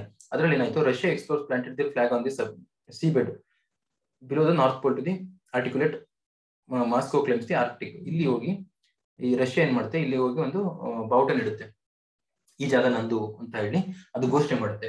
ಅದಾದ ನಂತರ ಇದು ರಷ್ಯಾಕ್ಕೆ ಸೇರಿದಂಥದ್ದು. ಹಾಗಾದ್ರೆ ಉಳಿದ ದೇಶಗಳೆಲ್ಲ ಪ್ರತಿರೋಧ ವ್ಯಕ್ತಪಡಿಸುತ್ತೆ. ಅದರಲ್ಲಿ ಮುಖ್ಯವಾಗಿ ಕೆನಡಾದ ಅಂದಿನ ಫಾರಿನ್ ಮಿನಿಸ್ಟರ್ ಆಗಿರತಕ್ಕಂಥವ್ರು ಹೇಳ್ತಾರೆ, ಇದು 15ನೇ ಶತಮಾನ ಅಲ್ಲ, ಇದು ನೀವು ಎಲ್ಲಿ ಬೇಕಲ್ಲಿ ಹೋಗಿ ಬಾವುಟ ನೆಟ್ಟು ಇದು ಈ ಸುತ್ತಮುತ್ತ ಇರುವಂತ ಪ್ರದೇಶ ನಂದು ಅಂತ ಹೇಳೋದಕ್ಕೆ, ಹಾಗಾಗಿ ಇದನ್ನು ನಾವು ವಿರೋಧಿಸ್ತೀವಿ ಅಂತ ಹೇಳ್ತಾರೆ. So the regional tension increase ಆಗುತ್ತೆ. ಮತ್ತೆ ಯಾವಾಗ 2014 ಅಲ್ಲಿ ರಷ್ಯಾ ಏನ್ ಮಾಡುತ್ತೆ, ಈ ಉಕ್ರೇನ್ ನ ಕ್ರಿಮಿಯಾ ಅನ್ನೋ ಒಂದು ಪೆನಿನ್ಸುಲನ ಇದು ಕ್ಯಾಪ್ಚರ್ ಮಾಡುತ್ತೆ. 2014ರಲ್ಲಿ ಉಕ್ರೇನ್ ಸೇರ್ತಕ್ಕಂಥ ಒಂದು ಕ್ರಿಮಿಯಾ ಭಾಗನ ಇದು ಕ್ಯಾಪ್ಚರ್ ಮಾಡಿದ ನಂತರ ಇದು ಟೆನ್ಷನ್ ಇನ್ನ ಜಿಯೋ ಪೊಲಿಟಿಕಲ್ ಟೆನ್ಷನ್ ಇನ್ನ ಜಾಸ್ತಿ ಆಗುತ್ತೆ. ಉಕ್ರೇನ್ಗೆ ಸಹಾಯಕ್ಕೆ ಅಮೆರಿಕದ ಕಡೆ ತಿರುಗಿ ನೋಡುತ್ತೆ. ಉಕ್ರೇನ್ ಇನ್ನೂವರೆಗೂ ನ್ಯಾಟೋ ರಾಷ್ಟ್ರ ಆಗಿಲ್ಲ. ಇದು ಅಪ್ಲಿಕೇಶನ್ ಹಾಕಿದೆ ಉಕ್ರೇನ್. ಯಾಕೆ ಅಂತಂದ್ರೆ ರಷ್ಯಾ ಇದ್ರ ಮೇಲೆ ಪದೇ ಪದೇ ದಾಳಿ ಮಾಡ್ತಾ ಇರುತ್ತೆ, ಇದರ ಜಾಗವನ್ನ ಅದು ಕಸಿತಾ ಇರುತ್ತೆ. ಉಕ್ರೇನ್ ಮೇಲೆ ರಷ್ಯಾ ದಾಳಿ ಮಾಡ್ತಾ ಇದೆ, ಇದು ನ್ಯಾಟೋ ಕಡೆ ಸೇರಿತು ಒಂದ್ ವೇಳೆ ಉಕ್ರೇನ್. ಅದಾದ ನಂತರ ಉಕ್ರೇನ್ ಮೇಲೆ ಆಗಿರತಕ್ಕಂಥ ದಾಳಿನ ಆರ್ಟಿಕಲ್ 5 ಕೆಳಗಡೆ ನ್ಯಾಟೋ ಟ್ರೀಟಿ ಹೇಳಿರೋ ಪ್ರಕಾರ ಅಮೆರಿಕ ತನ್ನ ಮೇಲೆ ಆದಂತ ಒಂದು ದಾಳಿ ಅಂತ ಪರಿಗಣಿಸಿ ನೇರವಾಗಿ ಇರೋ ಎಲ್ಲಾ ನ್ಯಾಟೋ ಪಡೆಯಲ್ಲಿ ಏನಿದಾವೆ ಆ ಎಲ್ಲಾ ದೇಶಗಳು ರಷ್ಯಾದ ಮೇಲೆ ಮುಗಿಬೀಳೋ ಸಂಭವ ಇರುತ್ತೆ. ಹಾಗಾಗಿ ಉಕ್ರೇನ್ಗೆ ಒಂದು ಡಿಫೆನ್ಸ್ ವಾಲ್ ಬೇಕಾಗಿದೆ. ಅದಕ್ಕೆ ಇದು ನನ್ನನ್ನು ನ್ಯಾಟೋ ಪಡೆಗೆ ಸೇರಿಸಿ, ನ್ಯಾಟೋ ನನಗೆ ಆರ್ಗನೈಸೇಷನ್ಗೆ ಫುಲ್ ಮೆಂಬರ್ಶಿಪ್ ಕೊಡಿ ಅಂತ ಹೇಳಿ ಇದು ರಿಕ್ವೆಸ್ಟ್ ನ ಮಾಡಿದೆ. ಬಟ್ ಇನ್ನುವರೆಗೂ ಇದು ಅಕ್ಸೆಪ್ಟ್ ಆಗಿಲ್ಲ, ಮೆಂಬರ್ ಆಗಿಲ್ಲ ಇನ್ನು. ಸೊ ಇದರಲ್ಲಿ US ಮತ್ತೆ ರಷ್ಯಾ ನೇರವಾಗಿ ಮತ್ತೊಮ್ಮೆ ಮುಖಾಮುಖಿ ಆಗುವಂತ ಸಂದರ್ಭ 2014ರಲ್ಲಿ ಆಗುತ್ತೆ. ಉಕ್ರೇನ್ ಯಾವ್ದು ಕ್ರಿಮಿಯಾ ಪೆನಿನ್ಸುಲನ ಇದು ಅಕ್ವೈರ್ ಮಾಡಿರುತ್ತೆ ಯಾವುದು Russia. So Russia reach their lowest point again. ಈ ಸಂದರ್ಭದಲ್ಲಿ ರಷ್ಯಾ 2017ರಲ್ಲಿ ಮಾಡಿದಂತ ಒಂದು ನಾರ್ತ್ ಆರ್ಕಟಿಕ್ ಅಲ್ಲಿ ಹೋಗಿ ಬಾವುಟ ನೆಟ್ಟಿದ್ದು, ಮತ್ತೆ 2014ನಲ್ಲಿ ಕ್ರಿಮಿಯಾವನ್ನ ಇದು ಕ್ಯಾಪ್ಚರ್ ಮಾಡಿದ್ದು. ಈ 2 ಪಾಯಿಂಟ್ಗಳು US ನ ಮತ್ತೆ ರಷ್ಯಾನ 2 ಮುಖಾಮುಖಿ ತಂದು ನಿಲ್ಲಿಸುವಂತ ಪ್ರಕರಣಗಳು. ಇದಾದ ನಂತರ Russia intention to re-establish the military might of its northern fleets also create the security concerns and feature prominence in Norwegian foreign policy. Norway ಏನ್ ಮಾಡುತ್ತೆ, ಇಲ್ಲಿ ನೀವು ಗಮನಿಸಬಹುದು, ನಾರ್ವೆ ಓಸ್ಲೋ ಅದರ ರಾಜಧಾನಿಯಾಗಿದೆ. ಇಲ್ಲಿ ಈ ಪ್ಯಾರೆಂಟ್ ಸಿ ಅಂತಿದೆ, ಇದು ರಷ್ಯಾದ ಬರುವಂತದ್ದು. ಈ ಪ್ಯಾರೆಂಟ್ ಸಿ ಹತ್ರ ಇಲ್ಲಿ ಇದು ಡ್ರಿಲ್ಲಿಂಗ್ ಪ್ರಾಜೆಕ್ಟ್ ನ ಶುರು ಮಾಡಿದೆ. ಇಲ್ಲಿ ನೋಡಬಹುದು ನೀವು ಪ್ಲಾನೆಡ್ ಆಯಿಲ್ ಫೀಲ್ಡ್ಸ್, ಇಲ್ಲಿ ತೈಲ ನಿಕ್ಷೇಪ ಇದೆ ಅಂತ ಹೇಳಿ ನಾರ್ವೆ ಏನ್ ಮಾಡುತ್ತೆ, ಇದೆಲ್ಲ ಡ್ರಿಲ್ಲಿಂಗ್ ಮಾಡೋದಕ್ಕೆ ಶುರು ಮಾಡುತ್ತೆ. 46 states are party 100 years old Svalbard Treaty which regulates the activity in the area. ಇದೊಂದು Svalbard Treaty ಅನ್ನೋದು 100 ವರ್ಷ ಹಳೆಯದಾದದ್ದು. ಇದರಲ್ಲಿ ಯಾವುದೇ ದೇಶಗಳು ಏನೇ ಚಟುವಟಿಕೆ ಮಾಡಬೇಕು ಅನ್ನೋದು ಇದಕ್ಕೆ ಬದ್ಧವಾಗಿದ್ದಾವೆ. ಸೊ ಈ ಜಾಗದಲ್ಲಿ ರಷ್ಯಾ ಇದು ನಾರ್ವೆ ಏನ್ ಮಾಡುತ್ತೆ, ಆಯಿಲ್ ಡ್ರಿಲ್ಲಿಂಗ್ ಶುರು ಮಾಡುತ್ತೆ. ಯಾಕೆಂತಂದ್ರೆ ಆಯಿಲ್ ಮಿನರಲ್ಸ್ ಇದೆ ಅಂತ ಹೇಳಿ ಸರ್ಚ್ ಮಾಡೋದಕ್ಕೋಸ್ಕರ. ಸೊ ಹಾಗಾಗಿ ಇಲ್ಲಿ ನಾರ್ವೆ ಫಾರಿನ್ ಪಾಲಿಸಿ ಇದನ್ನು ಮಾಡ್ತಾ ಇರೋದನ್ನ ರಷ್ಯಾಗೆ ಇದು ಸಹಿಸಕ್ಕಾಗಲ್ಲ. ಹಾಗಾಗಿ ನಾರ್ವೆ ಕ್ಯಾಪ್ಚರ್ ಮಾಡೋಕ್ಕಿಂತ ಮುಂಚೆ ರಷ್ಯಾನು ಶುರು ಮಾಡುತ್ತೆ ಈ ತರ ಕೆಲಸಗಳನ್ನ. So some Russian militaries believes that the Barents sea can serve as the launching area for the western seaborne attacks. ಇಲ್ಲಿ ನಾವು ಗಮನಿಸಬಹುದು, ಇಲ್ಲಿ ಬ್ಯಾರೆಂಟ್ ಸಿ ಅಂತಿದೆ, ಇಲ್ಲಿ ಇದು ರಷ್ಯಾ. ಇದು ಈ ಜಾಗದಿಂದ ನನ್ನ ಮೇಲೆ ವೆಸ್ಟರ್ನ್ ಏನ್ ಬೇರೆ ದೇಶಗಳಿದಾವೆ ಇಲ್ಲಿಂದ ನಮ್ಮ ಮೇಲೆ ಅಟ್ಯಾಕ್ ಮಾಡೋ ಸಂಭವ ಇದೆ ಅಂತ ಹೇಳಿ ಅದು ಇದನ್ನ ಕ್ಯಾಪ್ಚರ್ ಮಾಡಕ್ಕೆ ರಷ್ಯಾ ಶುರು ಮಾಡುತ್ತೆ. ಸೊ ವೈವಿನೆಟ್ ಕೋಆಪರೇಷನ್, ಇಷ್ಟೆಲ್ಲ ಇವರು ಅಲ್ಲಿರುವಂತ ಮಿನರಲ್ಸ್, ಅಲ್ಲಿರುವಂತ ಸ್ಟ್ರಾಟಜಿಕ್ ಲೊಕೇಶನ್ ಇಂಪಾರ್ಟೆನ್ಸ್ ಗೋಸ್ಕರ ಈ ಆರ್ಕಟಿಕ್ ನ ಇವರು ದುರ್ಬಳಕೆ ಮಾಡ್ತಾ ಇದ್ದಾರೆ. ಆದ್ರೆ ಇಲ್ಲಿ ಯಾರಿಗೂ ಕೂಡ ಏನು ಹವಾಮಾನ ಬದಲಾವಣೆ ವೈಪರೀತ್ಯ ಆಗ್ತಾ ಇದೆ ಅದ್ರ ಬಗ್ಗೆ ಇಲ್ಲಿ ಯಾರಿಗೂ ಕನ್ಸರ್ನ್ ಇಲ್ಲ. ಅಲ್ಲಿ ಕರಗ್ತಿರ್ತಕ್ಕಂಥ ಐಸು, ಅಲ್ಲಿ ಸತ್ತೋಗ್ತಿರ್ತಕ್ಕಂಥ ಹಿಮಕರಡಿಗಳು ಏನಿದಾವೆ ಅವೆಲ್ಲ ಪೋಲಾರ್ ಬಿಯರ್ಸ್, ಅದ್ರಲ್ಲಿ ಆಗ್ತಿರ್ತಕ್ಕಂಥ ಅವುಗಳ ಜೀವನದಲ್ಲಿ ಏನೇನು ಬದಲಾವಣೆ ಆಗ್ತಿದೆ, ಆಹಾರ ಸಿಗ್ತೇನೆ ಅವು ನಗರಗಳಿಗೆ ವಲಸೆ ಬರ್ತಿರ್ತಕ್ಕಂಥದ್ದು, ಇದ್ರ ಬಗ್ಗೆ ಯಾವುದೇ ದೇಶಗಳು ಕಾಳಜಿಯನ್ನ ಅಷ್ಟಾಗಿ ವಹಿಸ್ತಾ ಇಲ್ಲ. ಮತ್ತೆ ಇದನ್ನ ನಾವು ಯಾಕೆ ಇದನ್ನ ಉಳಿಸ್ಬೇಕು, ಇದ್ರಲ್ಲಿ ನಮ್ಗೆ ಯಾಕೆ ಕೋಆಪರೇಷನ್ ಬೇಕು ಅನ್ನೋದಾದ್ರೆ ದ ಆರ್ಟಿಕ್ ರೀಜನ್ ಏನಿದೆ also bears the burn of climate change. ಇದು ಕೂಡ ಕ್ಲೈಮೇಟ್ ಚೇಂಜ್ ಇಂದ ಇದು ಹೊರತಾಗಿಲ್ಲ ಈ ಪ್ರದೇಶ. Keeping in mind that exist existential threats, the environmental challenges should be an absolute priority for all the players in Arctic region. ನಮಗೆ ಮುಖ್ಯವಾಗಿ ಹವಾಮಾನ ಬದಲಾವಣೆ ಏನಾಗ್ತಾ ಇದೆ ಜಾಗತಿಕವಾಗಿ ಅದ್ರ ಮೇಲೆ ನಾವು ಹೆಚ್ಚಾಗಿ ಗಮನ ಕೊಡಬೇಕು. ಆ ಮೂಲಕ ಇದು ಎಲ್ಲರಿಗೂ ಸೇರುವಂತಹ ಪ್ರದೇಶ, ಅದನ್ನ ರಕ್ಷಣೆ ಮಾಡಬೇಕು ಅಂತ ಹೇಳಿ ಇದಕ್ಕೆ ನಾವು ಪ್ರಿಯಾರಿಟಿನ ಕೊಡಬೇಕು. These considerations should outweigh military and economic issues and unite countries for the sake of eliminating the potential and dangers attributed to climate change. ಇದೇ ಪಾಯಿಂಟ್ ಅನ್ನ ಇಲ್ಲಿ ಮತ್ತೆ ಪುನರುಚ್ಚರಿಸಿದರೆ ಇಲ್ಲಿ ನಮಗೆ ಮುಖ್ಯವಾಗಿ ಮಿಲಿಟರಿ ಮತ್ತೆ ಎಕನಾಮಿಕ್ ಇಶ್ಯೂಸ್ ನ ಬಿಟ್ಟು ನಾವು ಕ್ಲೈಮೇಟ್ ಚೇಂಜ್ ಗೋಸ್ಕರ ನಾವು ಎಲ್ಲರೂ ಒಂದಾಗಬೇಕು ಇಲ್ಲಿ. ಮತ್ತೆ ಹಾಗೆ there should be concerted efforts to the minimise adverse effect on the fragile Arctic. ಇದೊಂದು ಸೂಕ್ಷ್ಮವಾದಂತಹ ಪ್ರದೇಶ, ಫ್ರಜೈಲ್ ಆರ್ಕಟಿಕ್ ಇಕೋಸಿಸ್ಟಮ್ ಅಲ್ಲಿ ಎಲ್ಲರಿಗೂ ಕೂಡ ಸಮಾನಾಗಿ ನಾವು ಪರಿಶ್ರಮವನ್ನು ಹಾಕಬೇಕು. The geopolitical versus strategic, the environmental transformation and rapid ice melting, rapid ತ್ವರಿತಗತಿಯಲ್ಲಿ ಏನು ಅಲ್ಲಿರುವಂತಹ ಹಿಮ ಕರಗ್ತಾ ಇದೆ, have also open the new opportunities. ಇದು ಇನ್ನೊಂದು ಭಾಗ, ಅಂದ್ರೆ ಇದು ಲಾಭ ಆಗಂತದ್ದು. ಅಲ್ಲಿರುವಂತಹ ಐಸ್ ಬೇಗ ಈ ವಾತಾವರಣದ ಬಿಸಿಗೆ ಅದು ಕರಗ್ತಾ ಇರೋದ್ರಿಂದ ಅದು ಯಾರಿಗೆ ಏನು ಉಪಯೋಗ ಆಗುತ್ತೆ ಅನ್ನೋದಾದ್ರೆ ಟ್ರಾನ್ಸ್ ಆರ್ಕಟಿಕ್ ಶಿಪ್ಪಿಂಗ್. ಅಲ್ಲಿರುವಂತಹ ಹಡಗುಗಳು ಐಸ್ ಬೇಕಾಗೋದ್ರಿಂದ ಅದು ಹೆಚ್ಚು ಶಕ್ತಿನ ವ್ಯಯ ಮಾಡದೇನೆ ಐಸ್ ತಾನಾಗೆ ಮುರಿದೋಗಿ ನೀರಲ್ಲಿ ಜಾಗ ಮಾಡ್ಕೊಡೋದ್ರಿಂದ ಹಡಗುಗಳು ಆರಾಮಾಗಿ ಅಲ್ಲಿ ಚಲಿಸಬಹುದು. ಏನು ಗೂಡ್ಸ್ ಏನೆಲ್ಲ ಇರುತ್ತೆ ಅದನ್ನ ಟ್ರಾನ್ಸ್ಪೋರ್ಟ್ ಮಾಡಬಹುದು. ಮತ್ತೆ these opportunities have inevitable attracted all stakeholders in the regions, both Arctic ಮತ್ತೆ ನಾನ್ ಆರ್ಕಟಿಕ್ ಸ್ಟೇಟಸ್. ಆರ್ಕಟಿಕ್ ಅಲ್ಲಿ 8 ಇದಾವೆ, ನಾನ್ ಆರ್ಕಟಿಕ್ ಅಲ್ಲಿ ನೋಡಿದ್ವಿ 6 ನಾವು ಅಬ್ಸರ್ವರ್ ಸ್ಟೇಟಸ್ ಇದಾವೆ. ಒಟ್ಟು 13 ಈ ಆರ್ಕಟಿಕ್ ಕೌನ್ಸಿಲ್ ಅಲ್ಲಿ ಇರುವಂತಹ ದೇಶಗಳು.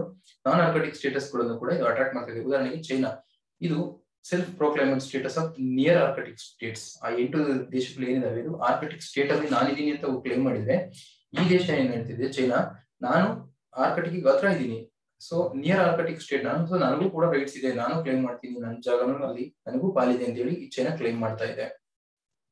So has been actively engaged in the various project across the region. China Russia ಜೊತೆಗೆ ಇದು ಡ್ರಿಲ್ಲಿಂಗ್ ಎಲ್ಲ ಮಿಲಿಟರಿ ಡ್ರಿಲ್ಲಿಂಗ್ ಎಲ್ಲ ಮಾಡ್ತಾ ಇದೆ. ಮತ್ತೆ ಐಸ್ ಬ್ರೇಕ್ ಹೊಸದಾಗಿ ಹಡಗುಗಳಿರುತ್ತೆ ಅದ್ರ ಟೆಕ್ನಾಲಜಿನ ಇದು ಚೈನಾ ಅಭಿವೃದ್ಧಿ ಪಡಿಸ್ತಾ ಇದೆ. ಇದು ಎಲ್ಲದು ಮತ್ತೆ ಆಯಿಲ್ ಮೈನಿಂಗ್ ಮಾಡುವಂತ ಟೆಕ್ನಾಲಜಿನ ಇದು ರಷ್ಯಾಗೆ ನಾನು ಕೊಡ್ತೀನಿ, ನಾನು ಜೊತೆ ಪಾರ್ಟ್ನರ್ ಆಗ್ತೀನಿ ಅಂತ ಹೇಳಿ ಚೈನಾ ಹೇಳ್ತಾ ಇದೆ. So the importance of the Arctic region for the China is mostly stems from its energy security issues and need to be diversified by the shipping lanes. ಚೈನಾಗೆ ನಾವು ಮುಖ್ಯವಾಗಿ ನೋಡೋದಾದ್ರೆ ಎನರ್ಜಿ ಸೆಕ್ಯೂರಿಟಿ ನೋಡೋದಾದ್ರೆ ಅದಕ್ಕೆ ಸ್ಟ್ರೇಟ್ ಆಫ್ ಮಲಕಾ ಇರ್ಬೋದು, ಮತ್ತೆ straight of ಹೋಮರ್ಸ್ ಈ Oman Yaman ದೇಶಗಳಿಂದ ಇರ್ಬೋದು, ಈ ಜಾಗದಿಂದನೇ ಇದಕ್ಕೆ ಎನರ್ಜಿ ಸೆಕ್ಯೂರಿಟಿ ಅಥವಾ ಫ್ಯೂಯಲ್ ಸಪ್ಲೈ ಆಗ್ತಾ ಇರತಕ್ಕಂಥದ್ದು. ಅದು ಇಂಡಿಯನ್ ಓಷನ್ಸ್ ಮೂಲಕ ಮಲಕಾ ಸ್ಟ್ರೇಟ್ ಇಂದ ಹೋಗಿ ಅದು ಚೈನಾನ ಸೇರ್ಬೇಕು ಅಂತಂದ್ರೆ ಟ್ರಾನ್ಸ್ಪೋರ್ಟೇಶನ್ ತುಂಬಾ ದೂರ ಆಗುತ್ತೆ. ಅದು ಹತ್ತಿರದ ಮಾರ್ಗವಾಗಿ ಅದು ಈಗ ಪಾಕಿಸ್ತಾನದ ಗದ್ವಾರ್ ಪೋರ್ಟ್ ನ ಅದು ಏನು ಎಸ್ಟಾಬ್ಲಿಷ್ ಮಾಡಿದೆ, ಅದ್ರ ಉದ್ದೇಶನೇ ಎನರ್ಜಿ ಸೆಕ್ಯೂರಿಟಿಗೋಸ್ಕರ. ಅಲ್ಲಿಂದ ಬೇಗ ನಮ್ಗೆ ಇರಾನ್, ಇರಾಕ್ ಈ ತರ ಕಡೆಗಳಿಂದ ಆಯಿಲ್ ಸೋರ್ಸ್ ಇರೋದ್ರ ಕಡೆಯಿಂದ ನಮ್ಗೆ ಬೇಗ ಚೈನಾಕ್ಕೆ ಸಪ್ಲೈ ಆಗ್ಬೇಕು. ಆ ಉದ್ದೇಶದಿಂದನೇ ಅದು ಈ ಗದ್ವಾರ್ ಪೋರ್ಟ್ ನ ಪಾಕಿಸ್ತಾನದಲ್ಲಿ ಮಾಡಿರ್ತಕ್ಕಂಥದ್ದು. ಅದೇ ರೀತಿ ಇದರಲ್ಲಿ ಆರ್ಕಟಿಕ್ ರೀಜನ್ಗೆ ಇದು ಕಣ್ಣಿಟ್ಟಿದೆ. ಯಾಕೆ ಅಂತಂದ್ರೆ ನಾನು ರಷ್ಯಾದಕ್ಕೆ ನಾನು ಯುರೋಪ್ ಕಂಟ್ರಿಗಳಿಗೆ ಈ ಕಡೆಯಿಂದ ನಾನು ಭಾರತನ ಕೆಳಗಡೆ ಇಂಡಿಯನ್ ಓಷನ್ ನ ಬಳಸಿ ಹೋಗೋದ್ರ ಬದಲಾಗಿ ನಾನು ಹಿಂದ್ಗಡೆ ಆರ್ಕಟಿಕ್ ರೀಜನ್ ಇಂದ ನಾನು ಯುರೋಪ್ ನ ತಲುಪಬಹುದು ಅನ್ನೋದು ಒಂದು ಚೈನಾದ ಉದ್ದೇಶ ಆಗಿದೆ. ಯಾಕಂದ್ರೆ ಇದು ಸೌತ್ ಚೈನಾ ಸಿ ಅಲ್ಲಿ ಆಲ್ರೆಡಿ ಡಿಸ್ಪ್ಯೂಟ್ ನ ಇಟ್ಕೊಂಡಿದೆ. ಇದು ಫಿಲಿಪೈನ್ಸ್, ಏಷ್ಯನ್ ಕಂಟ್ರೀಸ್ ಗಳ ಜೊತೆ ಎಲ್ಲದು ಇದು ಕಿರಿಕನ ಮಾಡ್ಕೊಂಡಿರೋಂತ ದೇಶ ಚೈನಾ. ಹಾಗಾಗಿ ಈ ರೂಟ್ ಅನ್ನು ಅವಾಯ್ಡ್ ಮಾಡಿ ನಾನು ಬ್ಯಾಕ್ ಸೈಡ್ ಇಂದ ಆರ್ಕಟಿಕ್ ರೀಜನ್ ಅಲ್ಲಿ ನಾನು ಯುರೋಪ್ ನ ರೀಚ್ ಮಾಡ್ತೀನಿ ಅನ್ನೋ ಒಂದು ಮಹತ್ವಾಕಾಂಕ್ಷೆ ಯೋಜನೆಯನ್ನ China ಇಟ್ಕೊಂಡಿದೆ. The importance of the Arctic region for the China is mostly stems from its energy security issues and need to diversify the shipping lanes. ಬದಲಾವಣೆ ಮಾಡಬೇಕಾಗಿರೋದ್ರಿಂದ ಶಿಪ್ಪಿಂಗ್ ದಾರಿನ ಇದು ಅದ್ರ ಮೇಲೆ ಕಣ್ಣಿಟ್ಟಿದೆ. So thank you all.